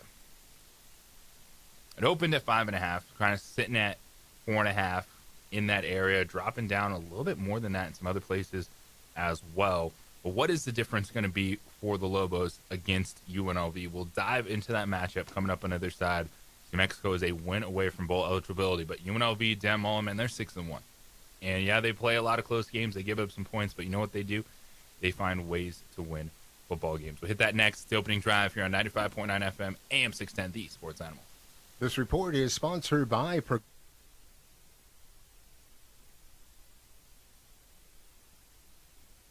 We would like to thank the following sponsors for making this broadcast possible. High school sports are back. You can watch every ProView Network broadcast online on the NFHS network. Every moment from every game from every sport, including all NMAA state championship games. Get your monthly pass now. Just go to ProViewNetworks.com, click on the NFHS logo, and sign up today. Watch New Mexico's best. Across the state of New Mexico, different journeys will begin. And when their journeys unite, together will become one experience. Our campuses across New Mexico in Portales, Roswell, and Ruidoso come together to provide you the support as one family. We are one family that share one goal, one opportunity at a time. We are one Eastern. Burrito Express is proud to announce that we are the official burrito spot of ProView Networks. Since 1982, with 6 locations serving Albuquerque, Rio Rancho, and Roswell, the question is, red or green? Let's go to the burrito. Visit letsgototheburrito.com and order now. From the Sandia foothills to the banks of the Rio Grande, generations of families remain. For 5 generations, Gallus Chevrolet has handed down values written in stone, leading the way under sun-filled skies, past the vintage glow of Route 66. Built by generations past, built for generations to come. This is New Mexico. This is Gallus.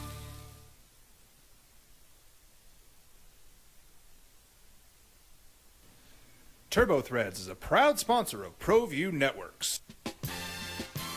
Almost 30 years of experience means fast service, great prices, and a wide selection of apparel from t-shirts to performance sport shirts, even jackets and hats. They feature low minimums and no setup charges on most orders. Turbo Threads is located at 1503 Golf Course Road in Rio Rancho, or find them on Facebook, online at turbothreads.com, or call 999-1234 for Turbo Threads. We would like to thank the following sponsors for making this broadcast possible.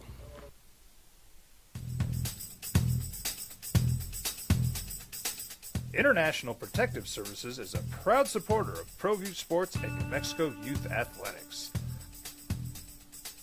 IPS provides residential and commercial security services in the Albuquerque metro area. For more info, please call 505-897-2420 or visit internationalprotectiveservice.com. High school sports are back. You can watch every ProView Network broadcast online on the NFHS network. Every moment from every game from every sport, including all NMAA state championship games. Get your monthly pass now. Just go to ProViewNetworks.com, click on the NFHS logo, and sign up today. Watch New Mexico's best. I'm a Blaze King customer, and I have been for the last 10 years. Blaze King stoves are very efficient. They're easy to maintain, and they use a lot less wood than you would typically use with a fireplace. Blaze King, that's a fire. The heat is on when it's a Blaze King wood stove, controlling heat up to 40 hours on a single load of wood with a built-in thermostat. See for yourself at either Blaze King showroom, Albuquerque and Santa Fe. Blaze King, and now that's a fire. We've been trained, conditioned, and rewarded for doing more.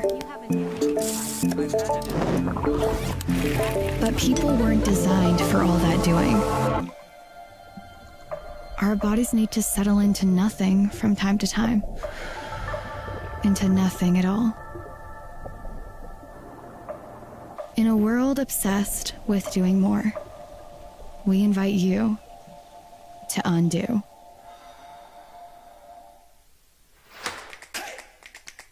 Albuquerque's leader in sports is ProView. From pros to prep, all your favorite action.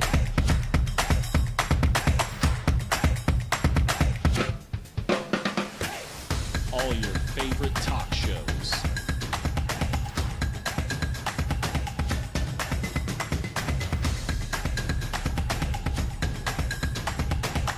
Find it on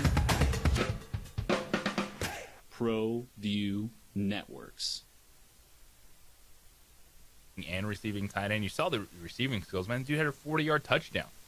Makes a catch over the middle, gets to the sideline, evades a couple tacklers, has some blockers. A big-time play.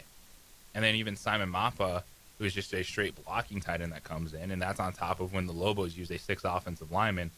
I'm impressed with the blocking schemes, which have opened up the run game, and then how those guys have gotten involved in the passing game.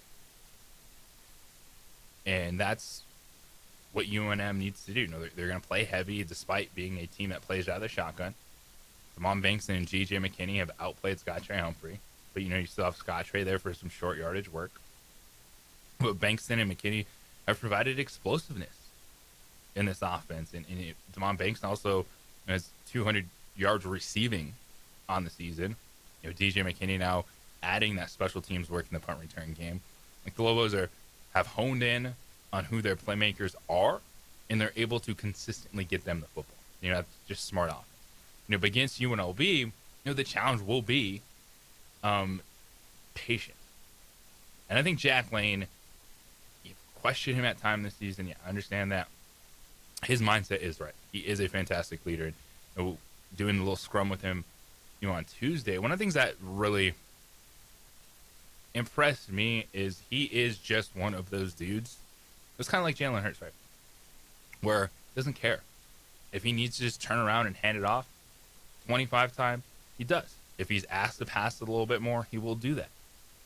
And he was asked, you know, his role in the offense, do people not understand it? Does it get frustrating when people just think, oh, man, you're your quarterback, you need to do this, that, or the other, look a certain way. He says, it doesn't. I don't care. And he has a good mindset. He is the leader. He understands the offense really well. And we've seen it now at this point in the season. We know for the Lobos to be successful, it's not leaning on that passing game. It's that run game and then allowing Jack to do his thing. And that's going to be the key tomorrow against UNLV. And what they're hoping is a game which they don't have to initiate out. But if they do, maybe they have the pieces. 505-246-0610. We'll continue to take your thoughts on that this morning. But it's Friday. It's 8:20. You know what we do. It's sweet deal time. And where's the beef? Well, the beef is right here in the studio right now. And I'm not talking about myself. We got Brett Rizzi. And Brett, how you doing, man? Good morning. Hey, good morning. Happy Halloween. I see you dressed up as a Lobos today. I am dressed up at the Lobos. Go Bows for this weekend. But our sweet deal today, Noble Prime Meats. People should know this. But if they don't know this yet, your place is fantastic. The best, not just beef, but you got so much more in town. And you guys are doing a little bit more, too, nowadays. We are. And, yes, I did dress up as a cowboy. Thank you. Happy Halloween to everybody. So, yeah, Brett Rizzi, Noble Prime Meats. Our store is located at 1208 Gallegos, Northwest Albuquerque, New Mexico. My personal cell phone for any questions, 505-449-7387. To answer your question, yes, I'm the only rancher meat market in the entire state of New Mexico that carries 4 bovines in our store, and I raise 4 bovines. We have a grass-fed, grass-finished cattle that we have in our store. We have a Japanese Wagyu A3 that we raise on our ranch in our store. We have, of course, our prime graded beef raised in our ranch and in our store. And we also have bison. Bison, people don't know that's a bovine. Yes, it's in the cattle family.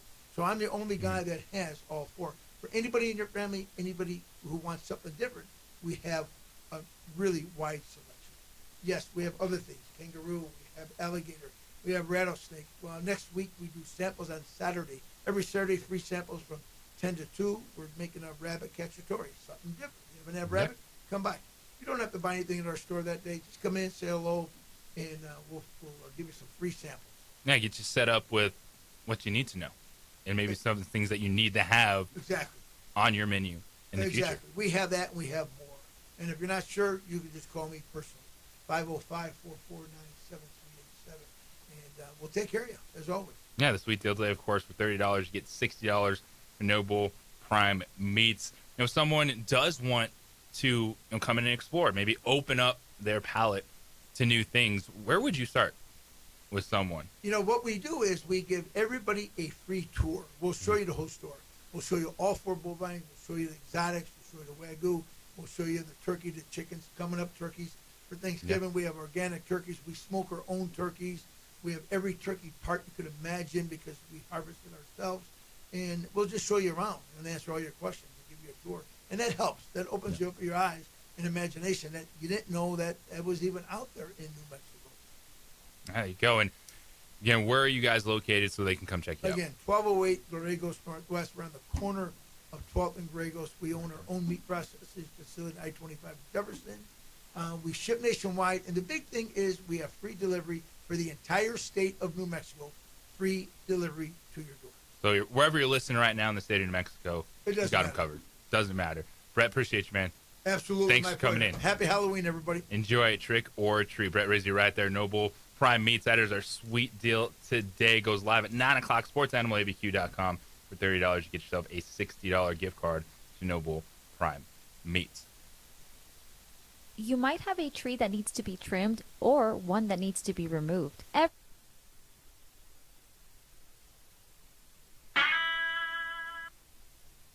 We would like to thank the following sponsors for making this broadcast possible. Across the state of New Mexico, different journeys will begin. And when their journeys unite, together will become one experience.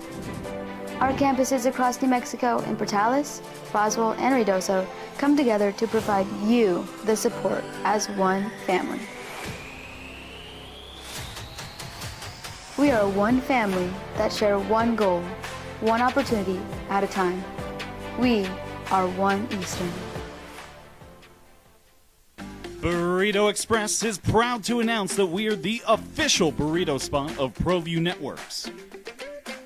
Since 1982, with 6 locations serving Albuquerque, Rio Rancho, and Roswell, the question is, red or green?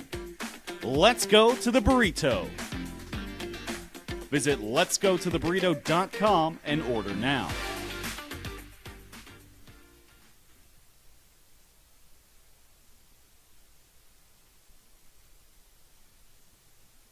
We would like to thank the following sponsors for making this broadcast possible.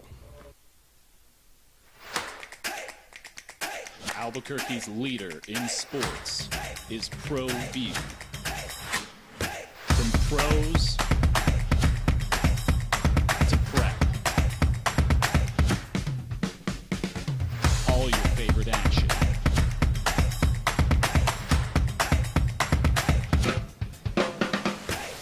All your favorite talk shows.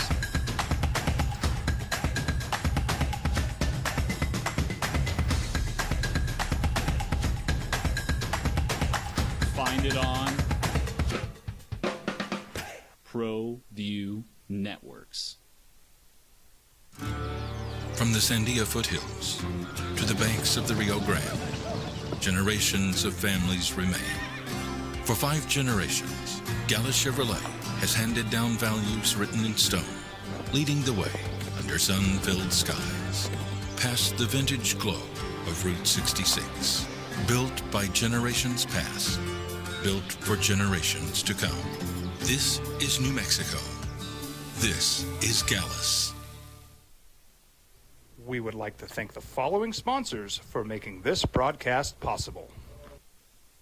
I'm a Blaze King customer, and I have been for the last 10 years. Blaze King stoves are very efficient, they're easy to maintain, and they use a lot less wood than you would typically use with a fireplace. Blaze King, that's a fire. The heat is on when it's a Blaze King wood stove, controlling heat up to 40 hours on a single load of wood with a built-in thermostat. See for yourself at either Blaze King showroom, Albuquerque and Santa Fe. Blaze King, and now that's a fire. We've been trained, conditioned, and rewarded for doing more. But people weren't designed for all that doing. Our bodies need to settle into nothing from time to time. Into nothing at all.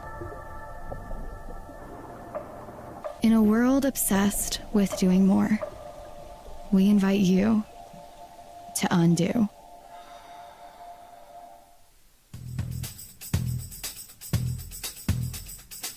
International Protective Services is a proud supporter of ProView Sports and New Mexico Youth Athletics. IPS provides residential and commercial security services in the Albuquerque metro area. For more info, please call 505-897-2420 or visit internationalprotectiveservice.com. Hey, buenos dias, JJ, and I hope you're all having a good day. That Noble prime meat sounds like the real deal, man. That's making me hungry. There were a couple of epic battles last night in high school football. West Mesa and Santa Fe, they battled. I think West Mesa pulled that out. And then Santa Rosa, if you've ever seen that single-wing offense versus Legacy Academy, it was pretty cool. Legacy pulled it out 6-0, but really wanted to talk about the Lobo game coming up in Vegas. Let's support our Lobos, man. I'm taking a last-minute trip out there, and let's get our fans out there. Allegiant Stadium sounds like a good time. Hey, we're New Mexicans, man. We can always fit one more person in that car. So let's get out there, support the Lobos. Fortune favors the bold. Marcos? Fortune favors the bold. Coach Eck is bold, defense, offense, in what he does. JJ, you're bold in what you do, wanting to do what you do now, and man, fortune favors the bold. God bless you all. Have a good day. All right, Marcos, appreciate you. He got in 505-246-0610. Get on out there. It's a great weekend trip, right, to Vegas. Maybe find any of those Southwest flights, use those in not one way, you want to get back, right, from Las Vegas. But jump on there. get to Vegas and watch a little football tomorrow. So it's a 1 o'clock Mountain Time kickoff. We'll have the coverage for you over on News Radio KKOB at 12. Of course, Robert Fornoy and Dontrell Moore, Ned James, and I will be holding it down in the studio. But super excited for this one. Been looking forward to this all week long, because this man knows what's up. Shea Serrano, he is a New York Times best-selling author. He's a certified baller. He dropped another nugget right into your lap with Expensive Basketball, the new book that is out now. And Shea Serrano joining us on the opening drive. Shea, what's good, man? How you doing? What is up, my boy? Whew, man, I am just living the dream right now, man. Living the dream so much, going on. New book coming out. But what got you started when it came to writing? What lit that fire that you wanted to go down this route? Now you got books on hip hop, books on basketball, and here you are now. You know what? Candidly, what it was I needed some money. I was working full time as a teacher. I wasn't making enough money to pay the bills that we had as a family, and I needed something that I could do in my part time, in my spare time. And writer was one of those things. When I Googled work from home jobs, it said you just need a computer and the internet. This is in 2007-ish, 2008, right? And so I had a computer and I had the internet, and I was like, all right, I'll try to figure this out. And then I started doing it, and I was like, wait a second, you're telling me that people are going to pay me to talk about the stuff that I like all of the time that I spent as a kid, where everybody was like, you're wasting your time watching all those movies and watching all those basketball games, and you should be studying math or whatever. Turns out I didn't need math. I just needed to know the starting lineup of the 1999 San Antonio Spurs. This is great. This is great for me. And then I just kept on doing it, and now here we are. Dude, you're speaking my language. It's the same, a sports broadcaster is the same thing. I'm like, you know what? Growing up watching PTI and Around the Horn, I'm like, hey, maybe I can do that. And then here we are. I just all that stuff, all that school stuff, did that stay in my head? Probably not. But like you said, all those random lineups and watching Nick Van Exel and all my old school Nuggets, that's where it is. And here we are now. And when you got started and you said, hey, I'm passionate about this, and it's sports, it's music. But did you ever think it'd be this impactful? You'd be writing books of this magnitude? No, I definitely didn't think that. I thought all I needed to do right now is make $300 a month extra. That was the money I was short on bills, right? So that's all I was really aiming for. Was okay, how do I get that? And then the further into it I got, the more opportunities I got. And then, in 2015 was the first time I got to write a book. And I really enjoyed the book writing process. It's it takes a couple of years. It's research intensive, and it seems like it wouldn't be that fun. But if you write a book about a thing that you really care about, then that's a tremendous way to spend 2 or 3 years of watching old basketball games and reading old Slam issues and Sports Illustrated issues, and learning things about your favorite athletes and your favorite writers and whatnot. I had no idea that it would get to where we are now. I was just trying to make a couple jokes in the newspaper and pay my light bill.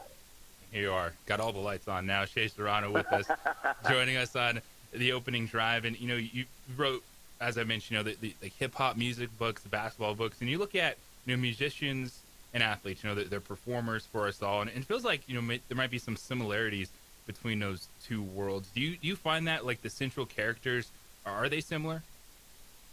Yeah, absolutely. You find it's very easy to draw parallels between, be it musicians and basketball players, or movie characters and basketball players, because there's so many rich storylines in the NBA. Here's an example. In the book, the very first chapter in the book is about Tim Duncan, right? And I live in San Antonio. I grew up watching Tim Duncan. I was here when he got drafted. That's the player I watched more than anybody else in my life over the course of 19 years, an uncountable number of games, right? So just having spent that much time with him, you sort of develop a sense of who this guy is. You're like, all right, if I needed to attach him to a movie character, very easy. You just go, oh, he's the Terminator. He's just this machine of destruction, You can't reason with him. You can't bargain with him. He's just going to come into your arena and try to end your basketball life. Like you can go pick any basketball player. There's a movie character or a musician that you can be like, oh, he's like that because of this and this and this. You know, LeBron James is like Jay-Z because of the longevity and the argument for the greatest of all time, and a couple of classic albums equals to like a couple of classic seasons he's had, and blah blah blah. It's easy to do that. It's also very fun to do that, especially when you start really digging around and trying to find, okay, what's an unexpected way these two people might be connected. You know what I mean? Jay Serrano joining us. New book out is Expensive Basketball. Man, you mentioned those Spurs teams. You know, I'm a Nugget fan, and there were just years where it felt like when we matched up in the playoffs, I'm like, when are these guys going to be gone? Like, I would, like, I was waiting. I was like, all right, I will believe the Spurs are done when Tim Duncan, Tony Parker, and Manu Ginobili are in wheelchairs. Like, I didn't think that was ever going to stop. Yeah, that's how we felt. And then now they got into wheelchairs because they're old men. And then Wemby showed up, and we're back, baby. We're back, baby. You know, I wanted to ask you this question on Victor Wembanyama because, you know, my son, it's like every day he's like, Dad, when is the future? Are we in the future yet? Is the future tomorrow? And I'm like, you know what? I don't know when we're getting lightsabers or light travel, but then I'm watching Wembanyama, and I'm like, you know what? Maybe that is the future right there. We're in the future with Victor Wembanyama. Yes, he is unlike anything we have ever seen. I was talking with a buddy of mine the other day. Wemby had a game last week where he had 9 blocks, and it was his worst game of the season. Like that's that's who this player is. Wait, I didn't know you were a Nuggets guy. That's interesting to me because you guys. I mean, you have a recent championship as well. You guys have who I would argue is the second best player in the league behind SGA right now. You've got the Joker, championship, couple MVPs. Like, but here's the thing that happens, right? Because I spent 4 years working on Expensive Basketball, researching and taking notes and like charting all of this stuff and whatever, organizing all this information in my head. What ends up happening is anytime somebody says a name now, like a basketball name, plays go through my head, but they're always Spurs-related plays. So you say, "Oh, I'm a Nuggets fan." The first thing I thought was about the dunk that J.R. Smith had on Gary Neal. You remember this dunk? I probably do if I go through the records. Oh my God, I remember it because it was a very J.R. Smith kind of dunk where it just sort of felt like it came out of nowhere, and he just atomized poor Gary Neal, one of my favorite like role player shooters that we have. But go look, it's from like 2010, so 15 years ago we're talking about. When we get off this call, Google that dunk, and you're gonna be like, "Oh, I remember this. This was a good one." Yeah, man, it happened in Denver. Man, what George Karl, man, some of those rosters he somehow put together with J.R. Smith and of course Melo doing his thing, but then JaVale McGee and getting that team down the line, man, that was something. I was talking with Shea Serrano, Expensive Basketball, and you mentioned the time you spent on this project, and I thought it's really interesting too because basketball, you said it's moments. Like stats might tell a story, but we remember moments. We talk about things we saw, Allen Iverson, the step over, things like that. What did you want to hit with this project? What I wanted to hit was okay, everything in basketball is measured. It's all counted. It's fun to talk about stats. It's very fun to like even cherry pick things to be like, this is why my guy's better than your guy because PER and the box plus minus, and like it's fun to do that. I get the appeal of doing that, but when you distill everything, when you get down to the root of it, right? Think about whatever your favorite ever basketball moment is. Just picture that in your head. What is like, if I say, what's the thing that you're like, you loved when you watched it happen, or your favorite like Nuggets memory? What? Give me one, just one. We'll use this as an example. Oh, I think it was probably that Western Conference Finals run that Denver went on. They ended up losing to the Lakers, but that was the kind of my first moment. Like, hey, I can believe like this team could actually be something. So the pre-championship run, yes. Right? Okay.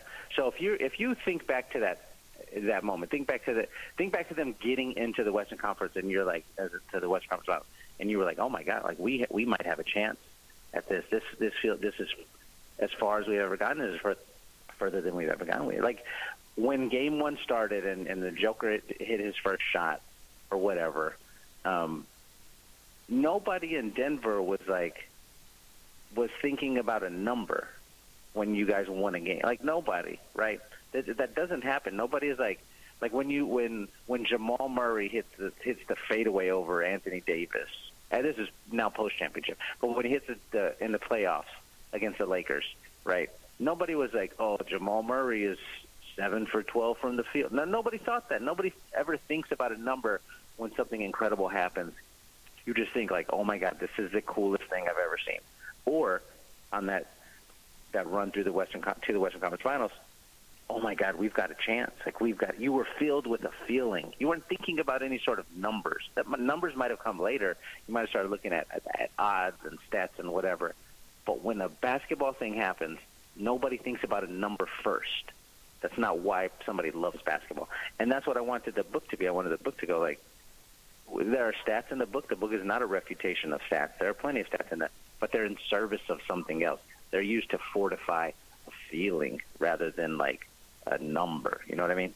Got that. And I can't wait to dive more in this book. And you got WNBA stuff in there as well, along with the legends in the NBA, expensive basketball. All right, before I let you go, man, you had a TV series that was actually filmed right here in Albuquerque, New Mexico. Oh yeah, we are right now. Dude, what was just that process like, getting into television, filming it? And what'd you think of the 505 in Burkett?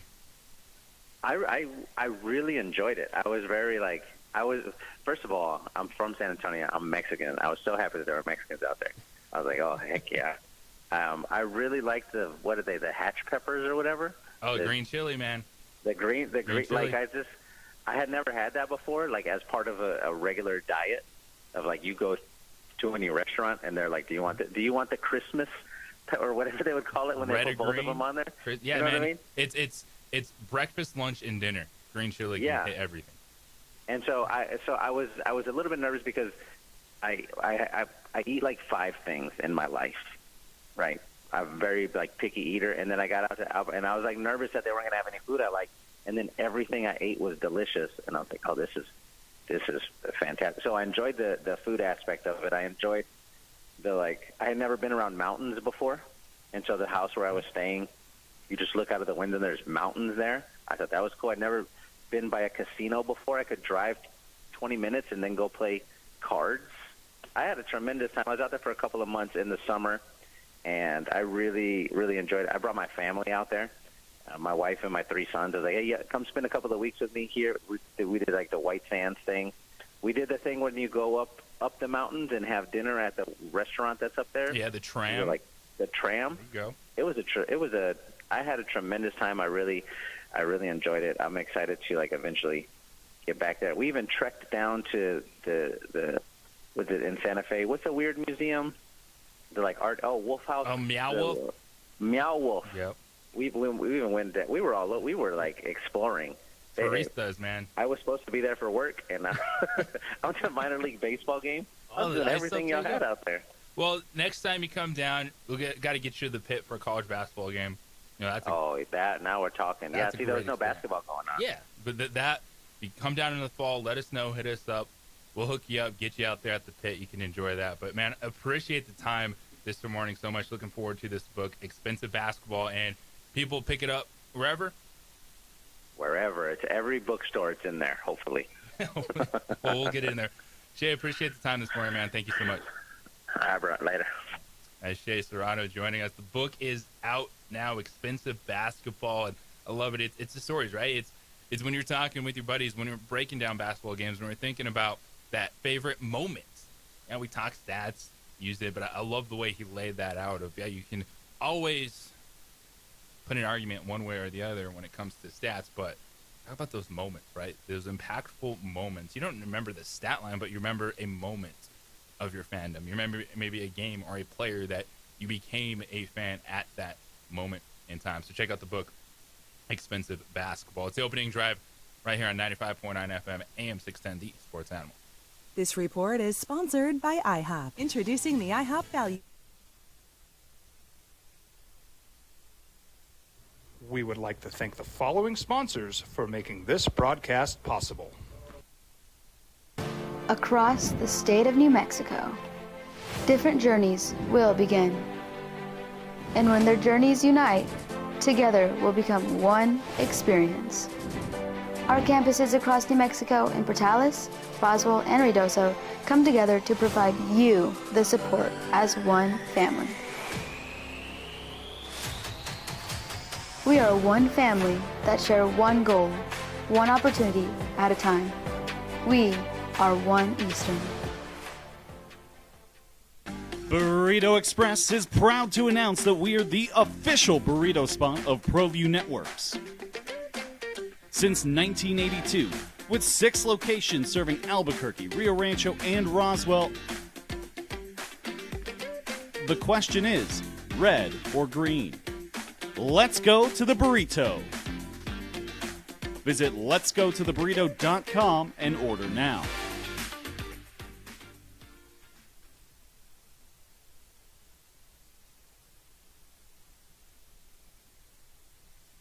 We would like to thank the following sponsors for making this broadcast possible.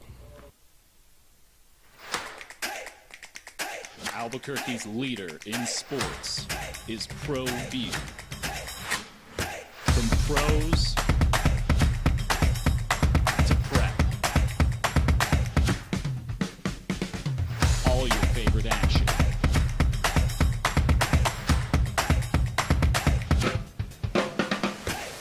All your favorite talk shows.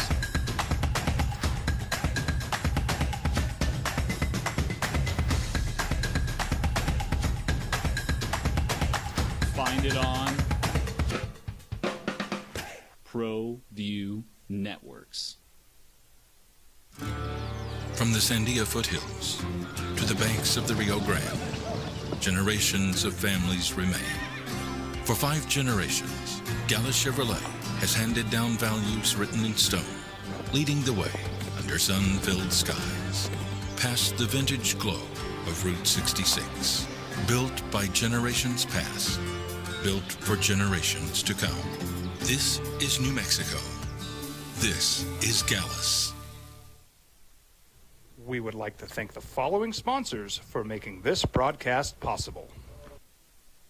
I'm a Blaze King customer, and I have been for the last 10 years. Blaze King stoves are very efficient, they're easy to maintain, and they use a lot less wood than you would typically use with a fireplace. Blaze King, that's a fire. The heat is on when it's a Blaze King wood stove, controlling heat up to 40 hours on a single load of wood with a built-in thermostat. See for yourself at either Blaze King showroom, Albuquerque and Santa Fe. Blaze King, and now that's a fire. We've been trained, conditioned, and rewarded for doing more. But people weren't designed for all that doing. Our bodies need to settle into nothing from time to time. Into nothing at all. In a world obsessed with doing more, we invite you to undo.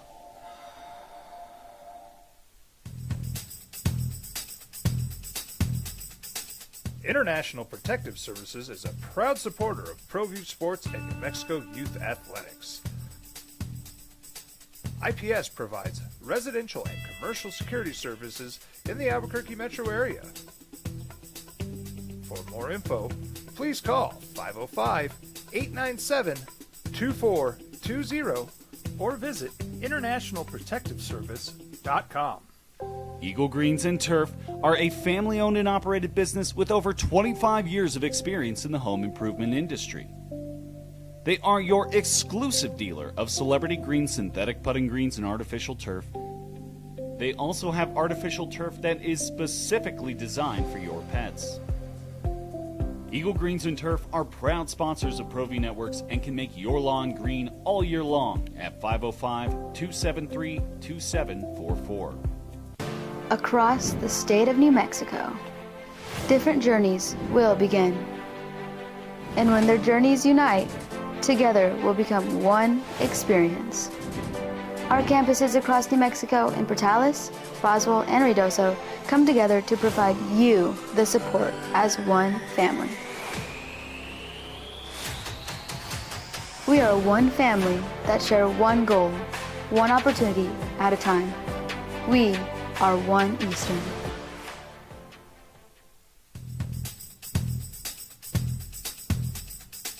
International Protective Services is a proud supporter of ProView Sports and New Mexico Youth Athletics. IPS provides residential and commercial security services in the Albuquerque metro area. For more info, please call 505-897-2420 or visit internationalprotectiveservice.com. We would like to thank the following sponsors for making this broadcast possible. Burrito Express is proud to announce that we are the official burrito spot of ProView Networks.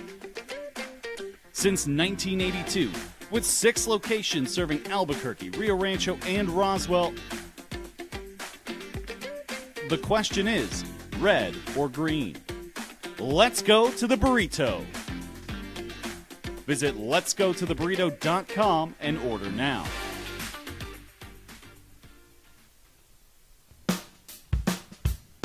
Well, I'm going to the frontier, walking to the cashier, order up a root beer and a number 1. Cover it with green stuff, 1 scoop is not enough. Find a booth is real tough, back by the Duke. Meet my family, meet my friends in the quirkiest restaurant I have ever been. All of Albuquerque's favorite spot, it's the Frontier Restaurant. The Frontier Restaurant is a proud supporter of ProView Networks. Don't sacrifice quality and flavor when you're in a hurry. Golden Pride offers ribs, fried chicken, red and green chili breakfast burritos, and Frontier sweet rolls. 4 great locations, or visit us online at goldenprideabq.com.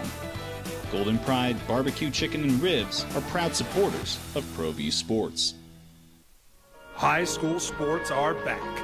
You can watch every ProView Network broadcast online on the NFHS network. Every moment from every game from every sport, including all NMAA state championship games. Get your monthly pass now. Just go to ProViewNetworks.com, click on the NFHS logo, and sign up today. Watch New Mexico's best. From the Sandia foothills to the banks of the Rio Grande, generations of families remain. For 5 generations, Gallus Chevrolet has handed down values written in stone, leading the way under sun-filled skies, past the vintage glow of Route 66. Built by generations past, built for generations to come. This is New Mexico. This is Gallus.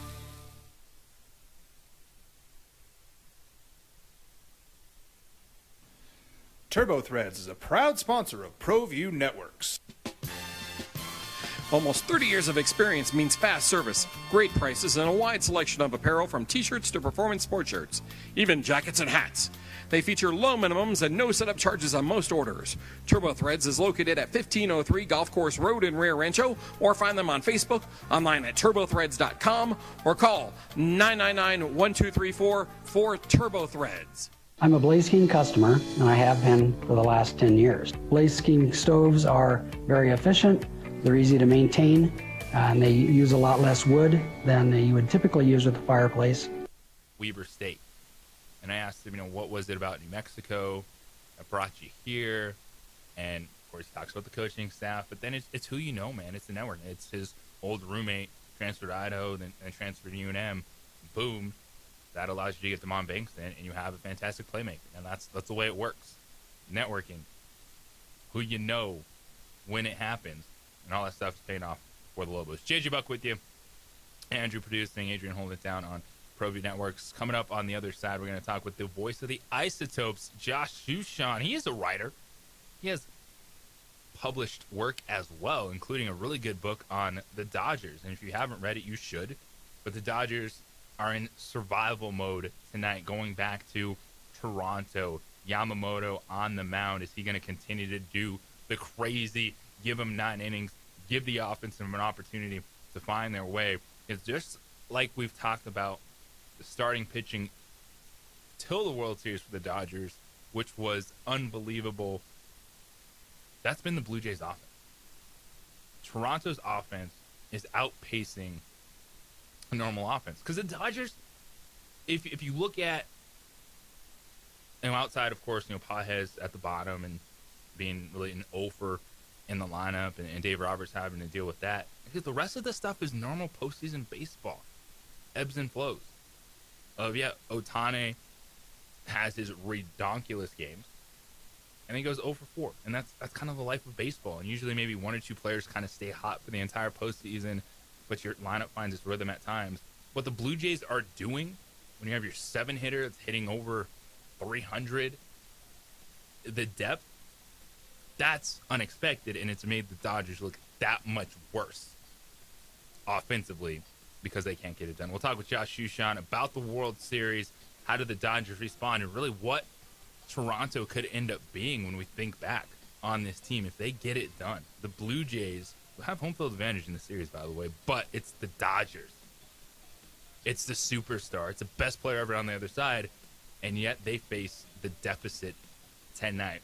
Voice of the Isotopes, Mr. Baseball himself, Josh Shushan, will join us coming up next at his opening drive here on 95.9 FM, AM 610, the Sports Animal.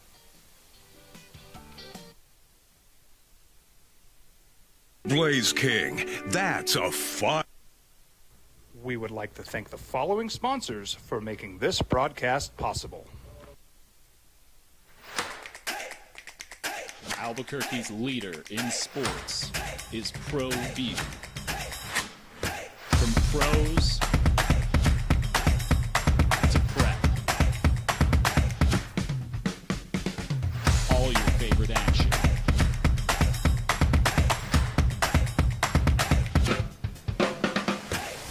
All your favorite talk shows.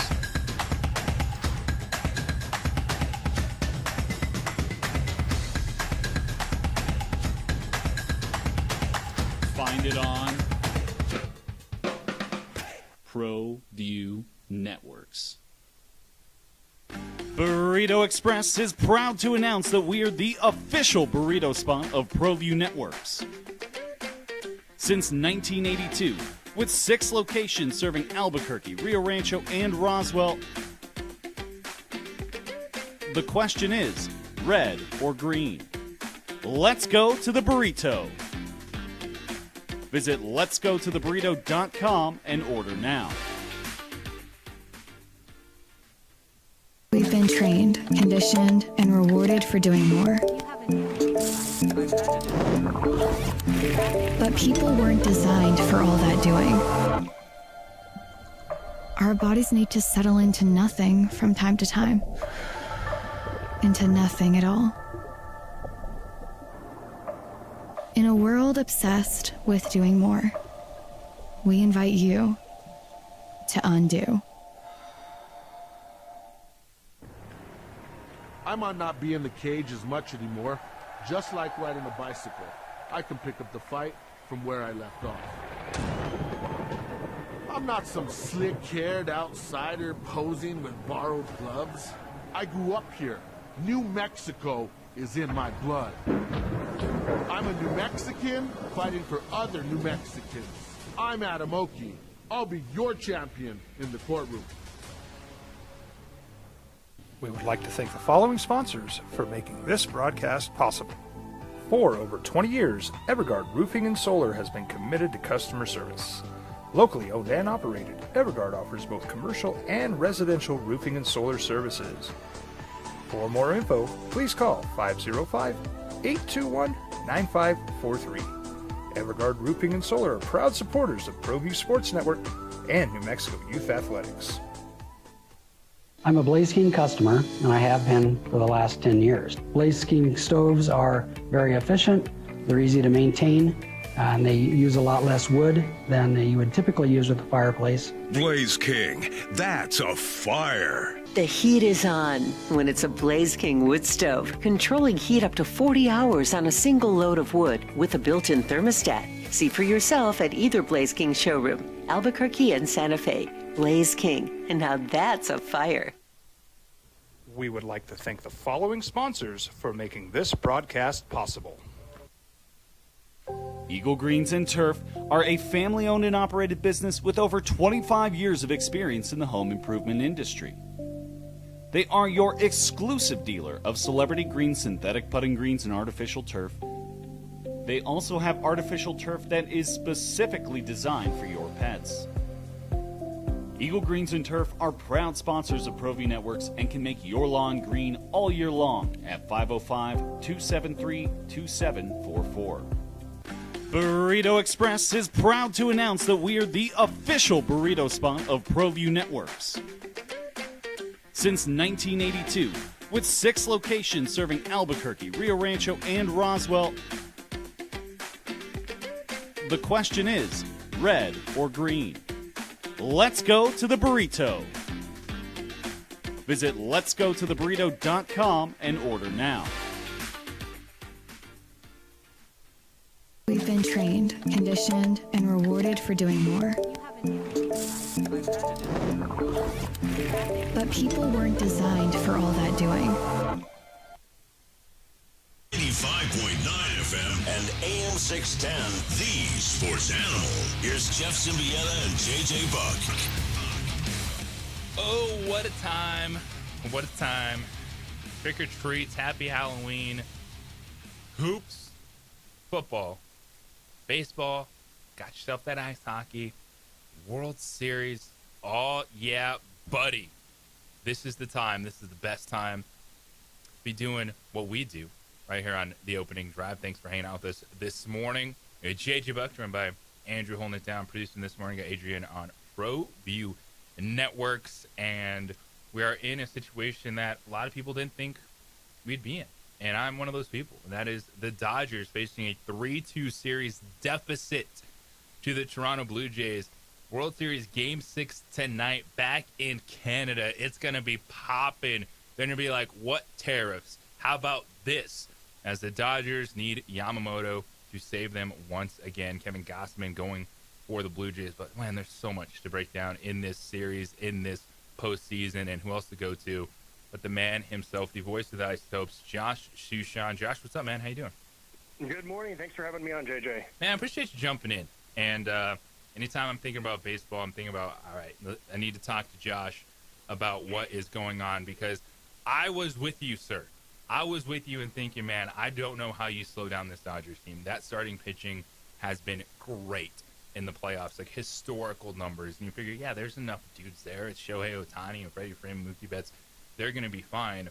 But just as we're talking about this Dodgers pitching, that's what we've seen from this Toronto Blue Jays offense throughout the playoffs. It's so interesting how quickly what we think we know about a series changes, right? Like in Game 3, with Springer out, and especially once Bo Bichette departed the game, the Blue Jays lineup looked completely helpless, right? You're thinking if Vladimir Jr. doesn't hit a home run, then how are they ever going to score a run as that 18-inning game played out? And then you watch the next two games, and it's just this old-school 1980s baseball where they just relentlessly put the ball in play. And now the Dodgers look old. They look like a bunch of guys in their 30s who are just tired and just cannot generate bat speed and cannot put the ball in play, and where they're all going for the home run is what it looks like.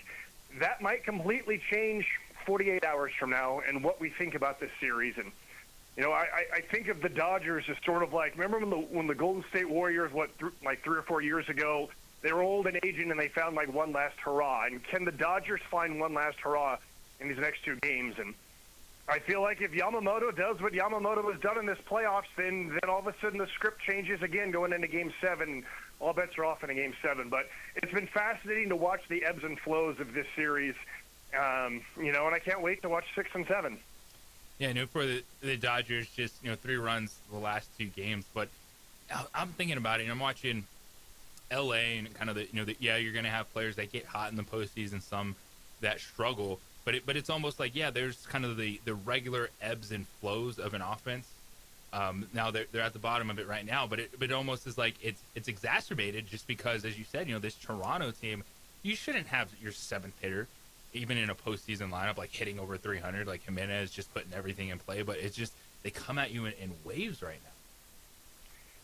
Yeah, and you always try to look at like these big picture views, right? And there's this narrative of, oh, the Dodgers ruining baseball, because they have all this money and they can just endlessly buy whoever they need to. And then you look at who the Dodgers are putting in the outfield, and you're like, wait a minute, they moved Mookie Betts from the outfield to shortstop because there's all these other outfielders that they wanted to get. And then you look at who they're playing in the outfield right now, and you're like, really? Like, this is a team that has endless amounts of money, and this is who they have in the outfield. Meanwhile, the Blue Jays, they have the 5th highest payroll as well, right? And they won more games in the regular season than the Dodgers did. And, I think that speaks to just how unpredictable baseball is and how fun baseball is because of just the nature of the way things go, right? Like, everyone has to take their turn before someone can bat again.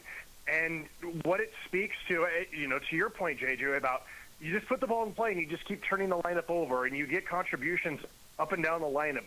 And just, it's not much of a team sport, but there is a passing of the baton in baseball when it comes to the team sport element of it. And, what the Blue Jays do is fun. It's fun to watch. It's fun to watch what the Dodgers do.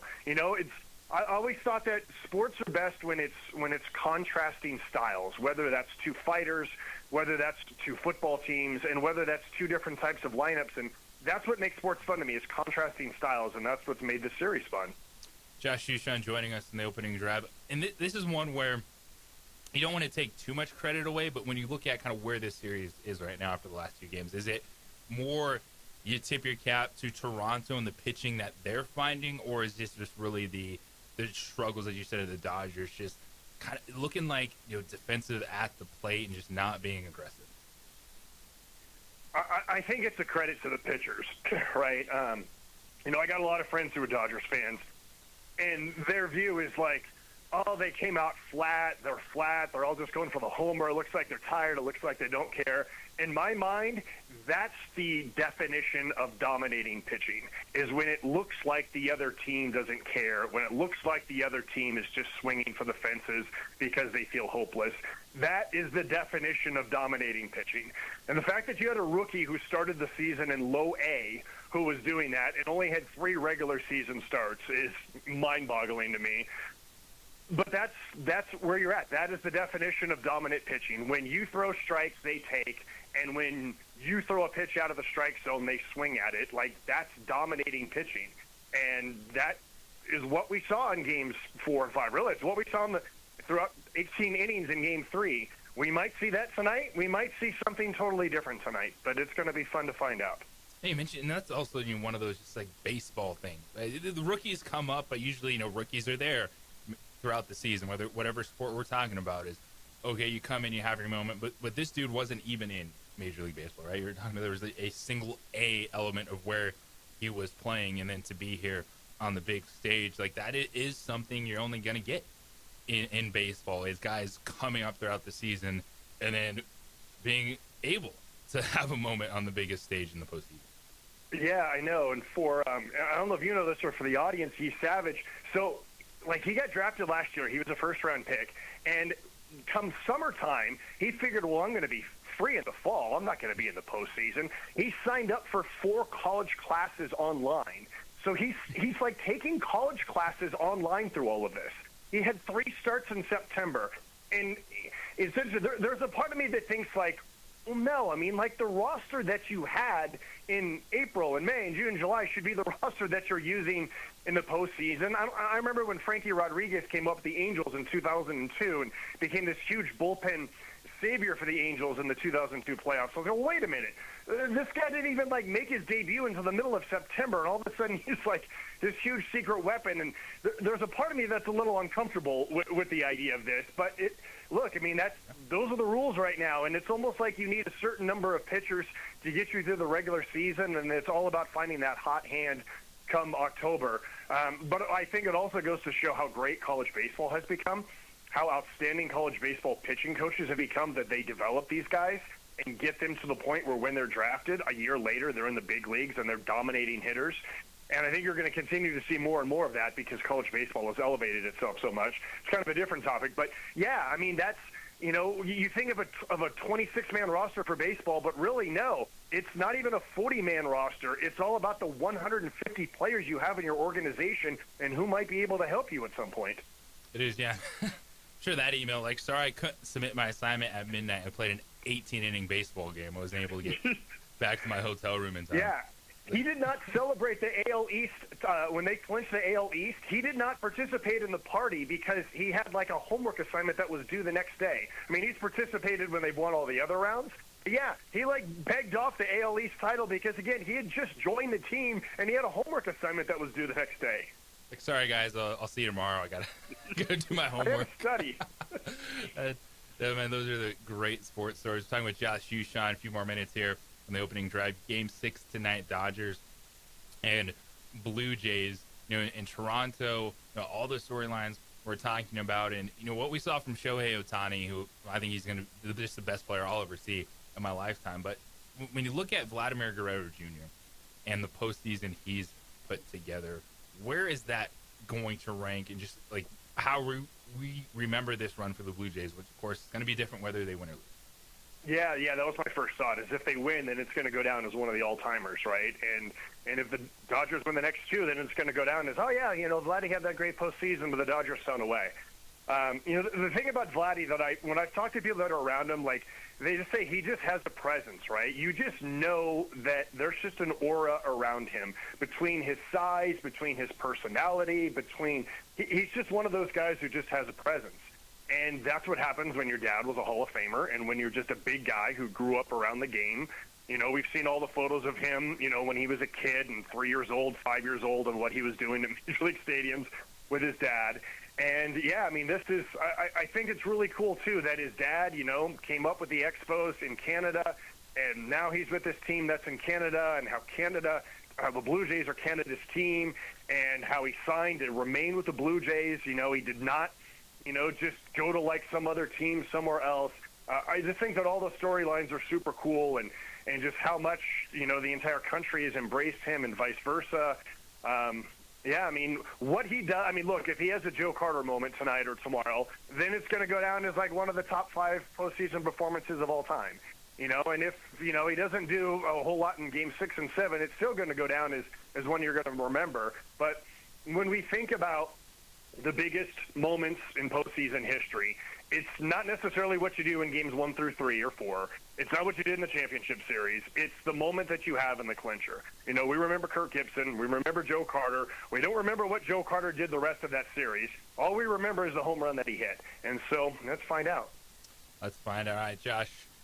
Dodgers tonight, of course, as we've discussed, Yamamoto, if they keep him quiet, give the offense a chance. But if you're Dave Roberts, you moved some pieces. What's left to do? You just got to put that lineup out there and hope you guys perform. Yeah, you know, I really like that Dave Roberts moved Mookie Betts to the 3-hole. I think that it does take a toll on you when they're constantly intentionally walking Shohei Ohtani. I covered the Giants when Barry Bonds was at his peak and was getting intentionally walked, and Jeff Kent always said, oh, it doesn't affect me that they walk him. He'll probably say that to this day. He's wrong. It affects you. It has to affect you. And the toll of playing shortstop every day for Mookie Betts, I think that took a toll on him. And then the mental toll that they keep walking Ohtani to get to you, and every time you do not get a hit, it takes a toll on you mentally. And Mookie's a really proud guy who's very self-aware of the situation. I thought it was smart to move him to the 3-hole. I'd keep him in the 3-hole. I would not drop him further. You know, I don't know if I would go back to Pages, you know, just for his defense. You know, but the bottom line is your stars got to come through. Freddie's got a hit. Will Smith's got a hit. Teo's been quiet for a while now. We'll see if they pitch to Ohtani. You know, again, another ebb and flow. It looked like Ohtani's never going to see another pitch the rest of the series. And then they pitch to him and he doesn't get any hits. So, you know, I think that it becomes the ebb and flow of a game. What Shohei does in the first inning might impact what they do the rest of the game against him. And obviously the score dictates all that. And that's what's fun, is that you think that you have this figured out of what the strategy is going to be, and then it totally flips. And it's something else. That's why we love sports. Josh, appreciate the time, man. Thanks for the insight, and enjoy the weekend. Yeah, very much. Thanks for having me. That is Josh Shushan, voice of the Isotopes, joining us this morning on The Sports Animal, of course, Dodgers insider, because he worked and covered that team. He's written a book on the Dodgers. Man just knows baseball. If you want to talk baseball, you talk with Josh Shushan. We come back on the other side. We got your correspondent this morning. Got some takes on Lobo basketball. First live look in person for the fan base last night in the Pitt exhibition game over in AU. It was a victory for New Mexico. But how you feeling? We'll read what some of y'all had to say about that game. That's coming up next. It's the opening drive here on 95.9 FM, AM 610, the Sports Animal. NFL coverage all season long on 95. We would like to thank the following sponsors for making this broadcast possible.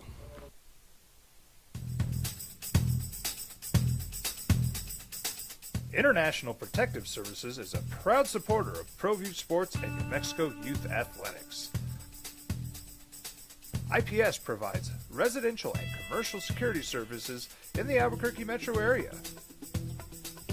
For more info, please call 505-897-2420 or visit internationalprotectiveservice.com. Eagle Greens and Turf are a family-owned and operated business with over 25 years of experience in the home improvement industry. They are your exclusive dealer of celebrity green synthetic putting greens and artificial turf. They also have artificial turf that is specifically designed for your pets. Eagle Greens and Turf are proud sponsors of ProView Networks and can make your lawn green all year long at 505-273-2744. ProView Networks would like to thank the following sponsors for making this broadcast possible. Hans Whitler Automotive, German car maintenance and repair in Albuquerque, New Mexico. Call 505-294-7684 or visit hanswhitlerauto.com. Across the state of New Mexico, different journeys will begin. And when their journeys unite, together will become one experience. Our campuses across New Mexico in Portales, Roswell, and Ruidoso come together to provide you the support as one family. We are one family that share one goal, one opportunity at a time. We are One Eastern. Burrito Express is proud to announce that we are the official burrito spot of ProView Networks. Since 1982, with 6 locations serving Albuquerque, Rio Rancho, and Roswell, the question is, red or green? Let's go to the burrito. Visit letsgototheburrito.com and order now. High school sports are back. You can watch every ProView Network broadcast online on the NFHS network. Every moment from every game from every sport, including all NMAA state championship games. Get your monthly pass now. Just go to ProViewNetworks.com, click on the NFHS logo, and sign up today. Watch New Mexico's best. Albuquerque's leader in sports is ProView. From pros to prep, all your favorite action.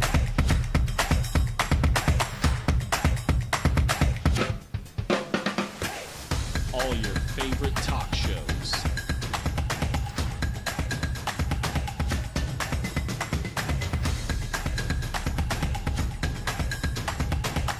Find it on ProView Networks.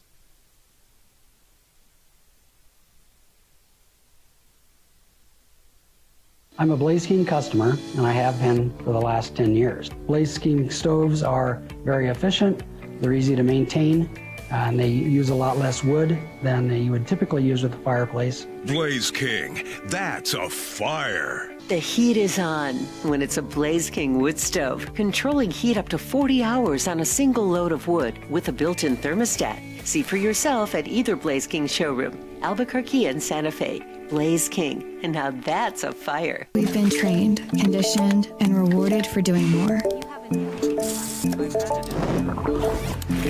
But people weren't designed for all that doing. Our bodies need to settle into nothing from time to time. Into nothing at all. In a world obsessed with doing more, we invite you to undo.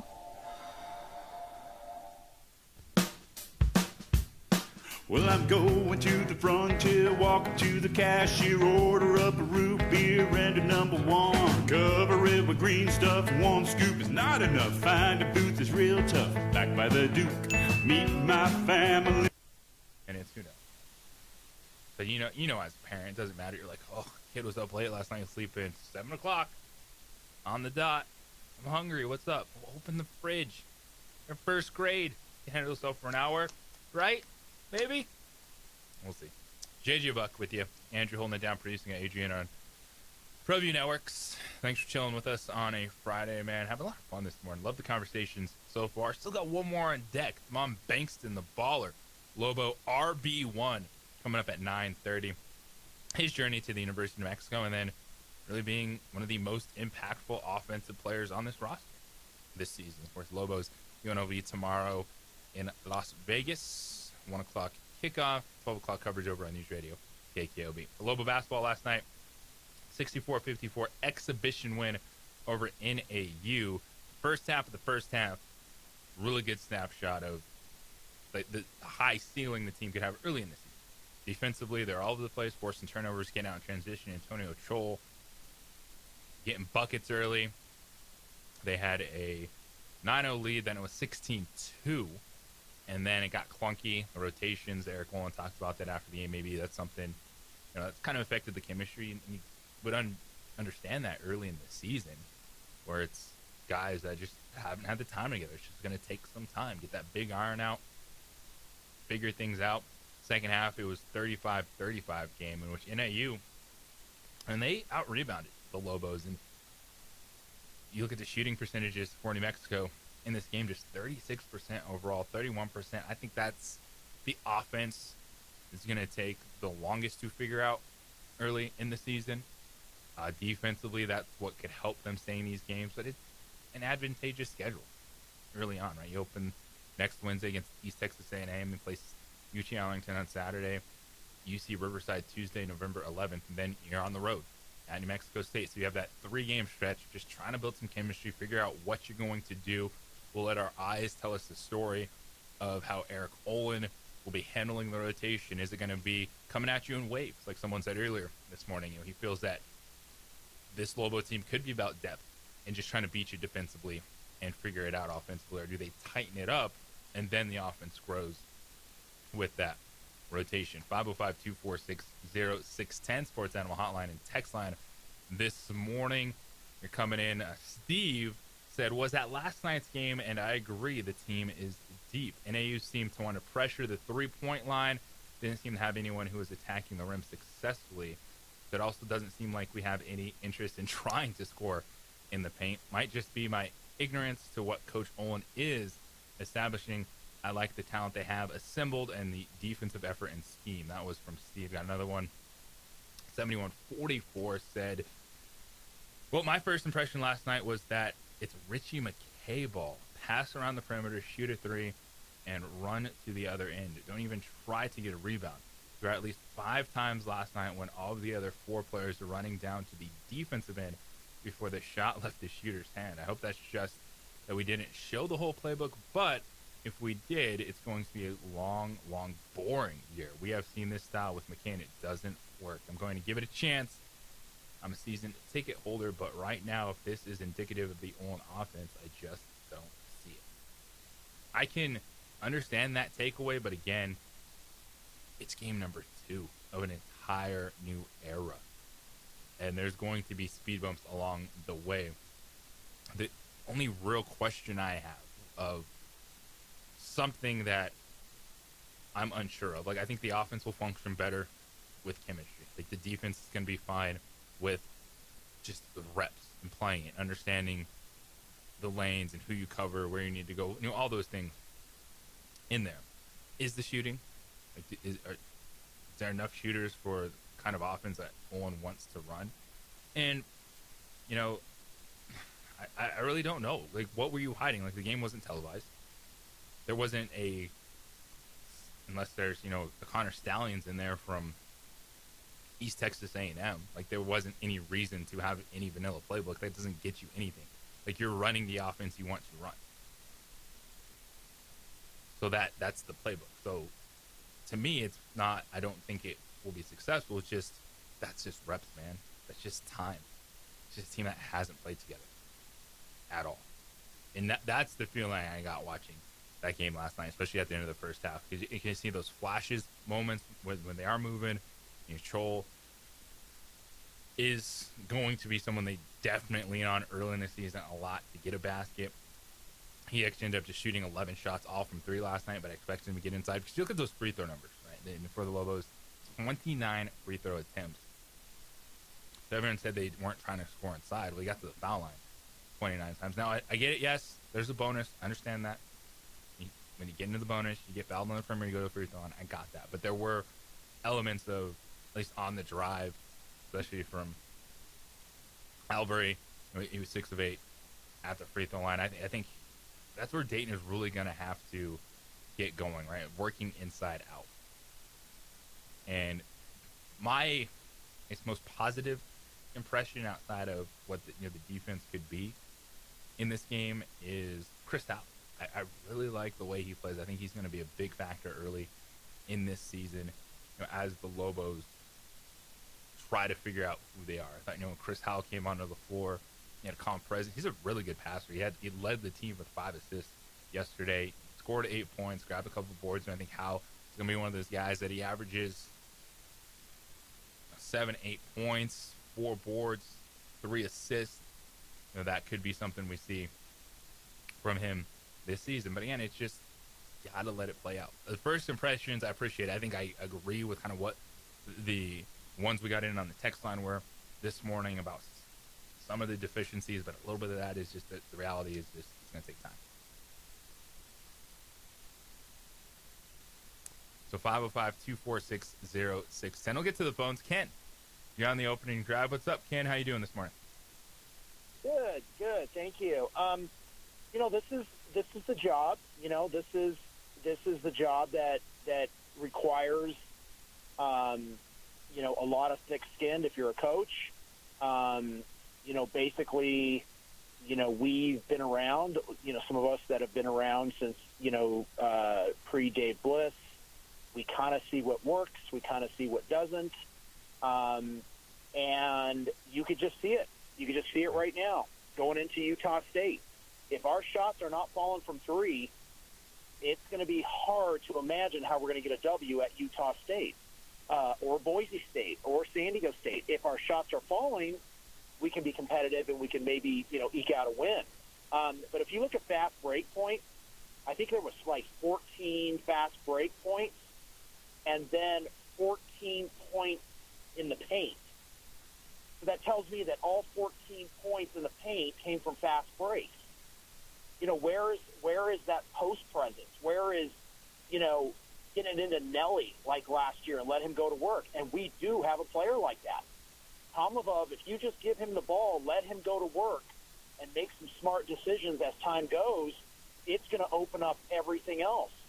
But if we're just getting every point in the paint from a fast break, that means, guys are rushing into the shot clock and trying to get to the rim. And, Dayton Albury, poor guy, 0 for 7. I mean, so I get it. I mean, you were handed the keys to a Rolls Royce, and just don't mess it up. Don't mess it up. And Lobo fans right now have every reason to see this and go, where's the scoring going to come from on that court if the threes aren't going? And that doesn't always go for you. I mean, obviously the last 2 games, they haven't hit anything hardly. Very low percentage from the 3. So we love our Lobos.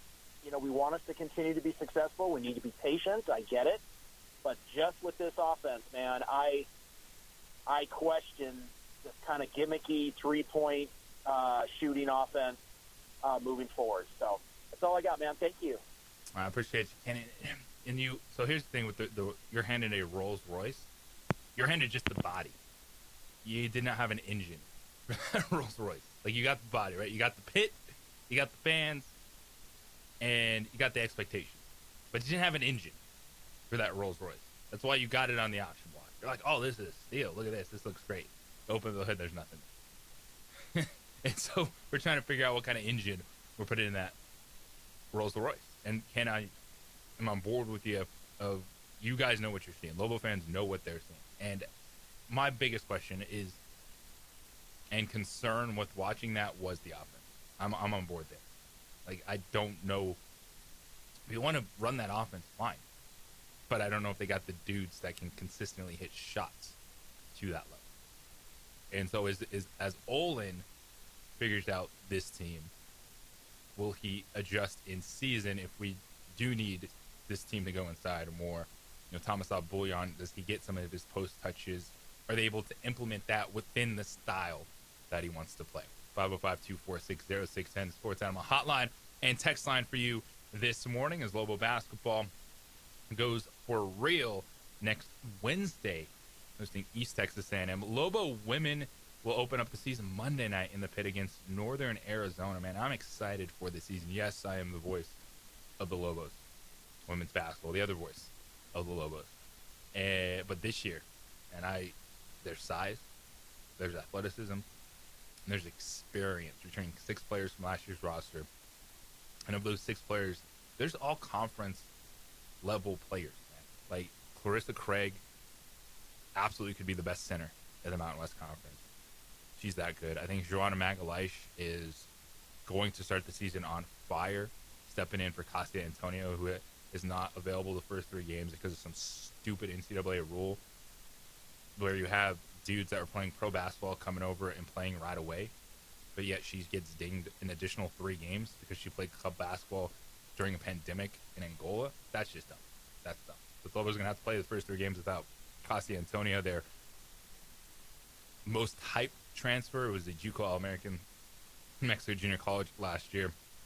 Not there, but you get Joanna Magalish, Alyssa Hargrove, Destiny Hook, Clarissa Craig, and then we'll see how Coach Bradbury kind of fills the holes in there without Antonio being in the lineup. And you got a tough test. Second game of the season, going up to Colorado. See you. But Lobo women Monday night, Northern Arizona, 7 o'clock in the pit. Pregame coverage starts at 6:30 for you right here on the Sports Animal. When we come back on the other side, Damon Bankston, Lobos RB1. Have a conversation with him. He's been one of the most dynamic players for New Mexico this season and his journey to UNM. Hit that next. It is the opening drive here on 95.9 FM, AM 610, the Sports Animal. Road Dogs. Me and my friends in the quirkiest restaurant I have ever been. We would like to thank the following sponsors for making this broadcast possible.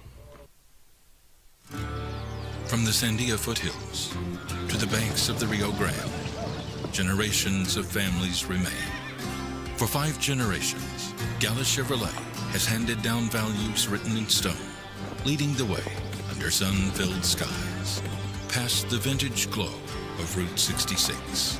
Built by generations past, built for generations to come. This is New Mexico. This is Gallus. Albuquerque's leader in sports is Pro View. From pros to prep, all your favorite action.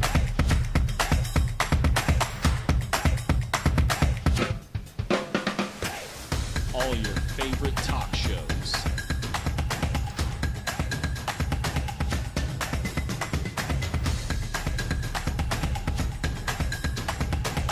Find it on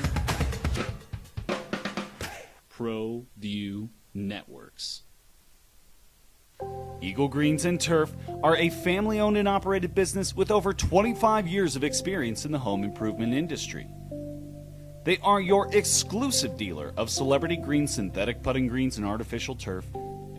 They also have artificial turf that is specifically designed for your pets. Eagle Greens and Turf are proud sponsors of ProView Networks and can make your lawn green all year long at 505-273-2744. We would like to thank the following sponsors for making this broadcast possible. High school sports are back. You can watch every ProView Network broadcast online on the NFHS network. Every moment from every game from every sport, including all NMAA state championship games. Get your monthly pass now Just go to ProViewNetworks.com, click on the NFHS logo, and sign up today. Watch New Mexico's best. Don't sacrifice quality and flavor when you're in a hurry. Golden Pride offers ribs, fried chicken, red and green chili breakfast burritos, and Frontier sweet rolls. 4 great locations, or visit us online at goldenprideabq.com. Golden Pride Barbecue Chicken and Ribs are proud supporters of ProView Sports. From the Sandia foothills to the banks of the Rio Grande, generations of families remain. For 5 generations, Gala Chevrolet has handed down values written in stone, leading the way under sun-filled skies, past the vintage glow of Route 66. Built by generations past, built for generations to come. This is New Mexico. This is Gallus.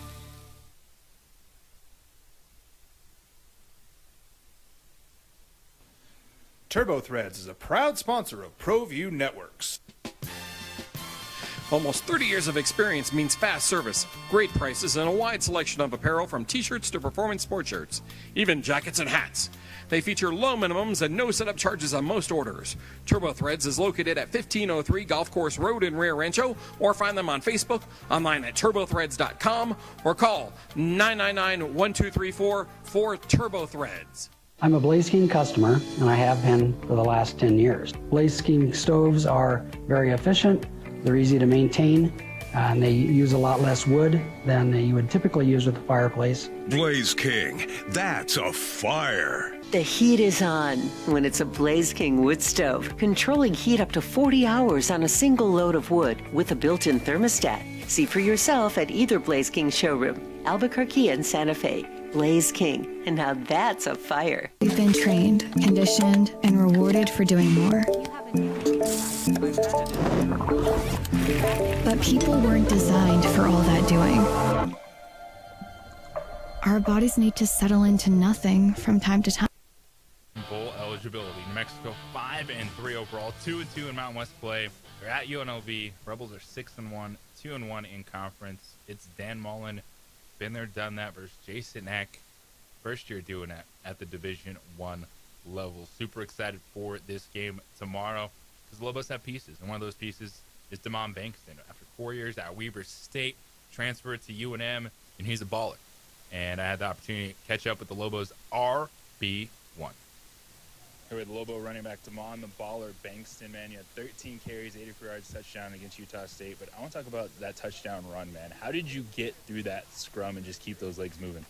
Well, to be honest, when the place, like, as soon as I got the ball, I seen a slight crease, and I really just, like, tried to run through, and I ran into the safety, and, like, just the way he angled trying to tackle me, I guess it just worked out. Like, I stiff-armed him. He tried to reach for the ball, and then, like, before I knew it, I just popped out, and I seen, like, daylight. I made the cut, touchdown. You're gone. Gone, yeah. Well, no, what's it like right now with what Coach Schleichner is doing, just scheming up this run game and the ability you guys are able to pop and just, as you said, seeing those lanes right now? What's it feel like as a running back with the way this offense is going? Yeah, it feels awesome. I just feel like we're also trending up too, and like the way Schleicher is, calling the run plays, making us like not just one-dimensional, because also like calling the play actions and the deep passes so they just can't play the run. I feel like it's very beneficial for running backs, and just like I said, the lanes are opening up. So like I said, there's no better feeling than as a running back seeing that lane open up. You talk about not being one-dimensional, man. You got over 200 yards receiving on the season, a receiving touchdown. You have a kickoff return touchdown against Boise State. Is this a role you envisioned playing this season? I wouldn't say not to this extent. I wouldn't say I envisioned, but over the season I've embraced it, and I love it. Like, to be honest, as right now, I'm embracing it the most I've ever did, and I'm trying to fill each stat category even more. To be honest, like I'm trying to just expand my whole game. I ain't gonna lie. So.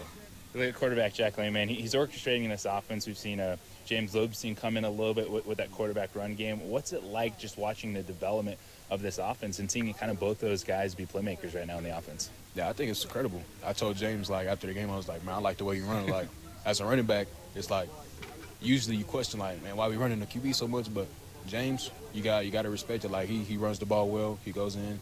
He does his job. Jack, he takes control of the offense. I feel like that little QB duo we have is going to separate us when when we need it, for sure. Time with Lobo running back Damon Bankston. What's it like playing for Coach Eck and this coaching staff? It's definitely fun, definitely challenging. Like when I first got here, definitely one of the most challenging coaching staffs I ever been a part of.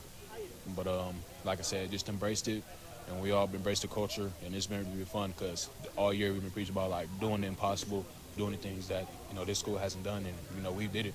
So now we just have to continue to build on that, and just trusting in coaching, believing in what we can do. So high school football in Texas is different, man, and you have the ball out there to get noticed. You go to Weber State for 4 years. What brought you to New Mexico? What was it about this coaching staff that this is where you wanted to play this year? Yeah, well, when I was at Weber, obviously Ed came from Idaho, so I actually played Coach Ed. And I would say when we did play them, their team definitely played with more energy, more passion. And, I noticed that. So when I entered the portal and, just the looks I had, coming here was almost like a no-brainer. And then I had my roommate from Weber. He transferred to Idaho and then transferred here. So when I was at Weber and, he was from Idaho transferring here, I had talked to him because he was one of my roommates at Weber. So it was like a close connection. He told me all about the staff. And it was yeah, he pretty much just told me nothing but good things. And I was like, yeah, this is where I want to play my last season. And obviously for more competition, I wanted to just get out the FCS and just come make a bowl game. Yeah. So, speaking about energy, man, there was a lot riding on last week's game, for this fan base. But just for you, what was it like Saturday walking off that field with the victory and just kind of just everything else surrounding it for these fans that were here on Saturday? Mm-hmm. Oh, really, it's everything. Winning is everything. Winning, that's why we play the game, is to win. It's fun, and nobody plays to lose. So definitely walking off the field to win just give you a better sense of, hope and pride. And I'm pretty sure, I'm very happy for the fans that get to experience a winning team because I've noticed, around here, the football program hasn't been, up to the standard that the fans want. So, still steady to build on that, We want the fans to, obviously come back to the games, get in the bowl game, possibly even bigger than that, Bowl game bigger than that. Damon Bankston, Lobo, RB1 in that room is a lot of fun to watch right now with Damon Bankston, DJ McKinney. I think Scott Trey, well, yeah, he had the preseason hype. He's got some work to do, but you got guys that can lean on in this run game. One thing with UNLV, they struggle defensively. And if they're the Lobos, yeah, you have to have a confidence you can score, but I don't necessarily think you want this to be a track meet. But it just might be because the thing for New Mexico is can they take it on the road? Can they step up? Right? UCLA game was there. Got it, but it's Mountain West opponents on the road. UNLV still finds ways to win at the end of games. The Lobos, we look at the Nevada game, and then even the Utah State game, right? That was scoreless until in the second half. Lobos were leading 26-7. Utah State hits big play down the field, 58 yards to Pagan. He ends that drive with a 13-yard touchdown. You're like, okay, it's 26-14. Haven't really had any momentum.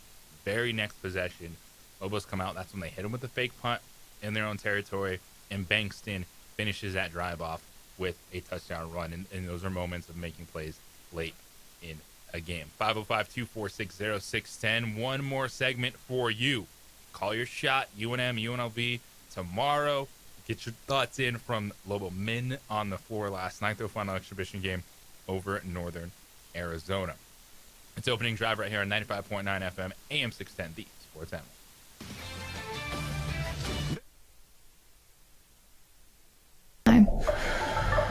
Into nothing at all.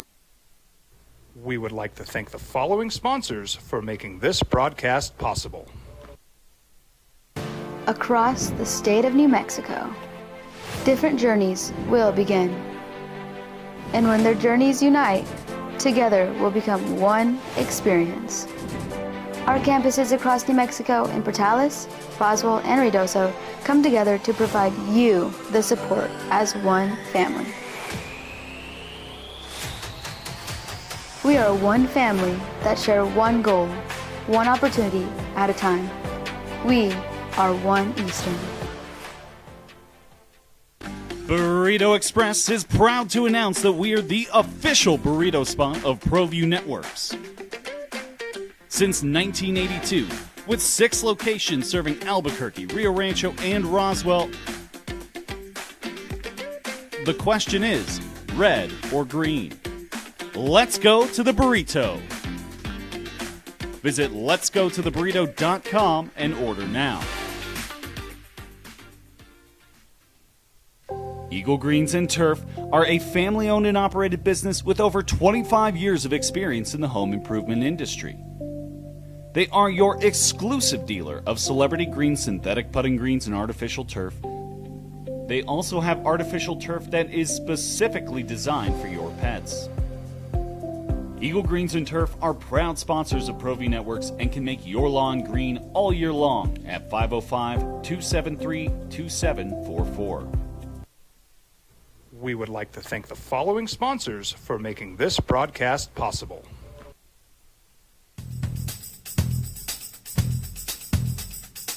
International Protective Services is a proud supporter of ProView Sports and New Mexico Youth Athletics. IPS provides residential and commercial security services in the Albuquerque metro area. For more info, please call 505-897-2420 or visit internationalprotectiveservice.com. From the Sandia foothills to the banks of the Rio Grande, generations of families remain. For 5 generations, Gallus Chevrolet has handed down values written in stone, leading the way under sun-filled skies, past the vintage glow of Route 66. Built by generations past, built for generations to come. This is New Mexico. This is Gallus. Across the state of New Mexico, different journeys will begin. And when their journeys unite, together will become one experience. Our campuses across New Mexico in Portales, Roswell, and Ruidoso come together to provide you the support as one family. We are one family that share one goal, one opportunity at a time. We are One Eastern. Well, I'm going to the frontier, walking to the cashier, order up a root beer and a number 1. Cover it with green stuff, 1 scoop is not enough. Find a booth is real tough, back by the Duke. Meet my family, meet my friends in the quirkiest restaurant I have ever been. All of Albuquerque's favorite spot, it's the Frontier Restaurant. The Frontier Restaurant is a proud supporter of ProView Networks. Burrito Express is proud to announce that we are the official burrito spot of ProView Networks. Since 1982, with 6 locations serving Albuquerque, Rio Rancho, and Roswell, the question is, red or green? Let's go to the burrito. Visit letsgototheburrito.com and order now. Turbo Threads is a proud sponsor of ProView Networks. Almost 30 years of experience means fast service, great prices, and a wide selection of apparel from t-shirts to performance sport shirts, even jackets and hats. They feature low minimums and no setup charges on most orders. Turbo Threads is located at 1503 Golf Course Road in Rio Rancho, or find them on Facebook, online at turbothreads.com, or call 999-1234 for Turbo Threads. Eagle Greens and Turf are a family-owned and operated business with over 25 years of experience in the home improvement industry. They are your exclusive dealer of celebrity green, synthetic putting greens, and artificial turf. They also have artificial turf that is specifically designed for your pets. Eagle Greens and Turf are proud sponsors of ProView Networks and can make your lawn green all year long at 505-273-2744. We would like to thank the following sponsors for making this broadcast possible. Albuquerque's leader in sports is ProView. From pros to prep, all your favorite action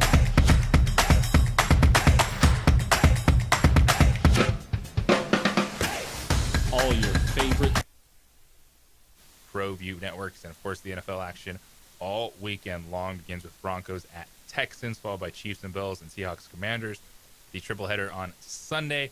And then over on KTBL in the afternoon, 94.5, the Pitt Jags at Raiders.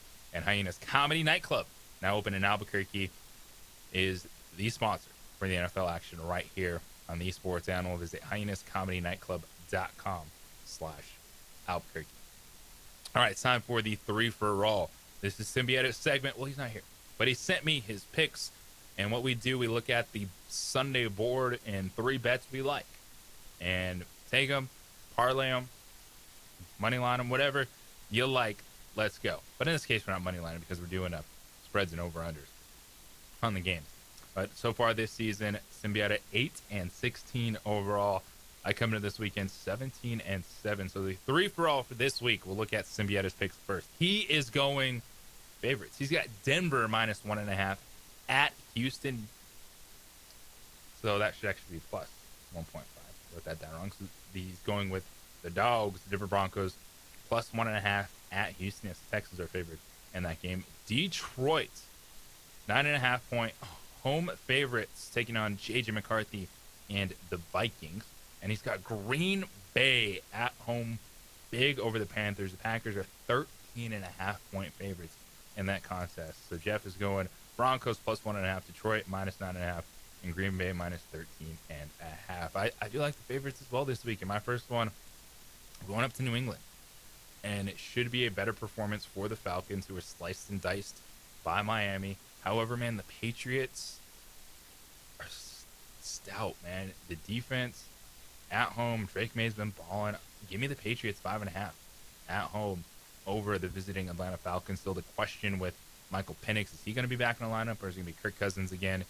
And what should be better if Drake London is out there, and London back practicing in limited capacity. Did not play last week, but I got the Patriots -5.5. And then I'm going to keep going against the Titans. There's just not enough there around Cam Ward right now in that offense. Chargers going on the road. You know, it feels like a cover spot for Tennessee, but Justin Herbert is going to sling it, man. And Gadsden is emerging. And Ladd McConkey, questionable with the Caps, so keep that on your mind for fantasy football purposes. But even if McConkey's not there, well then Quentin Johnson, Keenan Allen, Kamani, Vidal, that's an offense that's going to keep pushing on the road. I got the Chargers -9.5 points. And I just, going up and down the slate, I just kept coming back to this game. And I wasn't sure if I was going to go with a total in it or spread, but give me the Jaguars. Road favorites, 2.5 at the Raiders. Yes, Brock Bowers is coming back. Vegas coming off a bye. Geno Smith, and they just put some offense together. Raiders are 2-5. And some big breaking news just coming down this morning. Travis Hunter, IR. So he had a non-contact knee injury after practice on Wednesday, which is just absolutely killer. So he goes on IR, and that could be the season for Travis Hunter. And that stinks because he was ready to break out. He had his best game of the season 2 weeks ago in London against the Rams. It was looking like they were going to make him a focal point of that offense. And then all of a sudden you got Travis Hunter, Brian Thomas Jr. So no Travis Hunter, but I still think the Jaguars, that front seven, caused some problems for that Raiders offensive line. The struggles we've seen from Geno Smith. So I will take the Jaguars -2.5. So I got the Patriots 5.5 points, Chargers 9.5 points, Jacksonville 2.5 points. All the favorites. It's just one of those weekends in the NFL. Also, news this morning. So Miami loses last night to Baltimore. They have fired their general manager, Chris Greer. However, Mike McDaniel will finish his season as head coach. So they are cleaning out the front office, but they're going to let McDaniel finish out the season.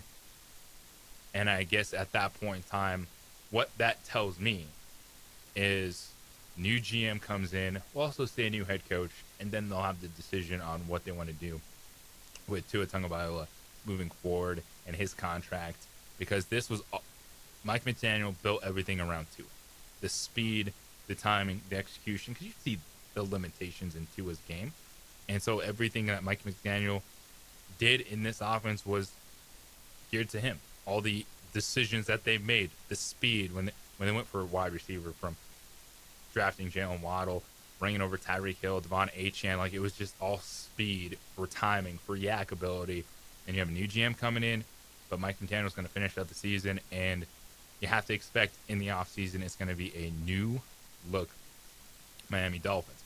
But this Sunday, a lot of fun games. Of course, the primetime afternoon game when you got Kansas City at Buffalo. Josh Allen, he does it, man. He wins in the regular season, 4-1 in the regular season against Kansas City, but 0-4 in the postseason.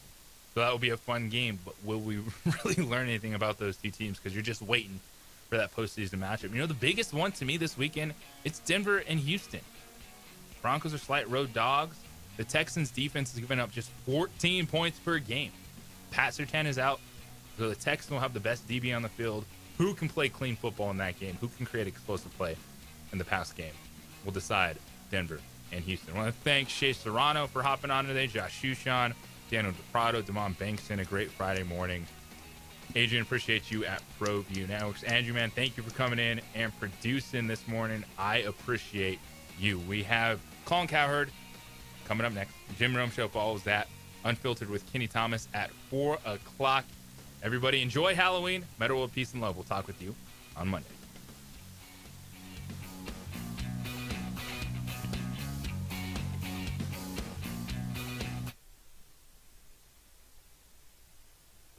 We would like to thank the following sponsors for making this broadcast possible. Across the state of New Mexico, different journeys will begin. And when their journeys unite, together will become one experience. Our campuses across New Mexico in Portales, Boswell, and Ruidoso come together to provide you the support as one family.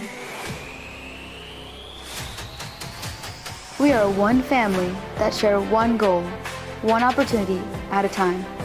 We are One Eastern.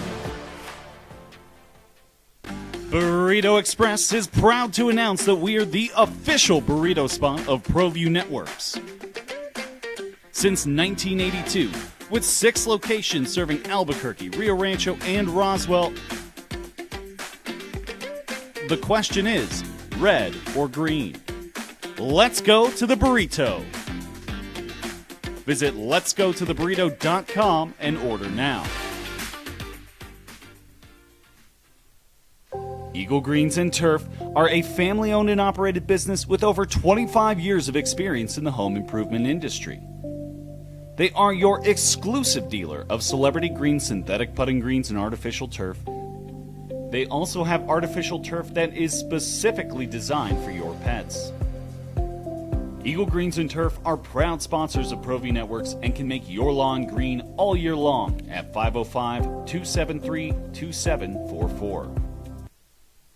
We would like to thank the following sponsors for making this broadcast possible.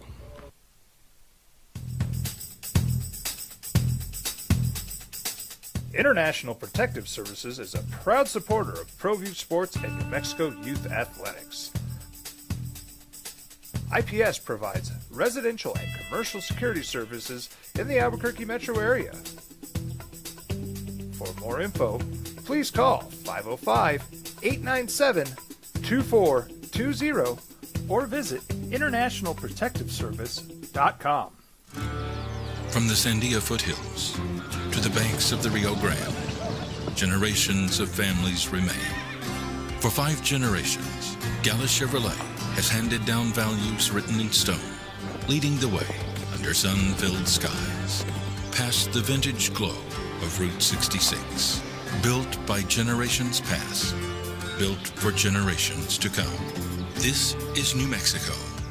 This is Gallus. Across the state of New Mexico, different journeys will begin. And when their journeys unite, together will become one experience. Our campuses across New Mexico in Portales, Boswell, and Ruidoso come together to provide you the support as one family.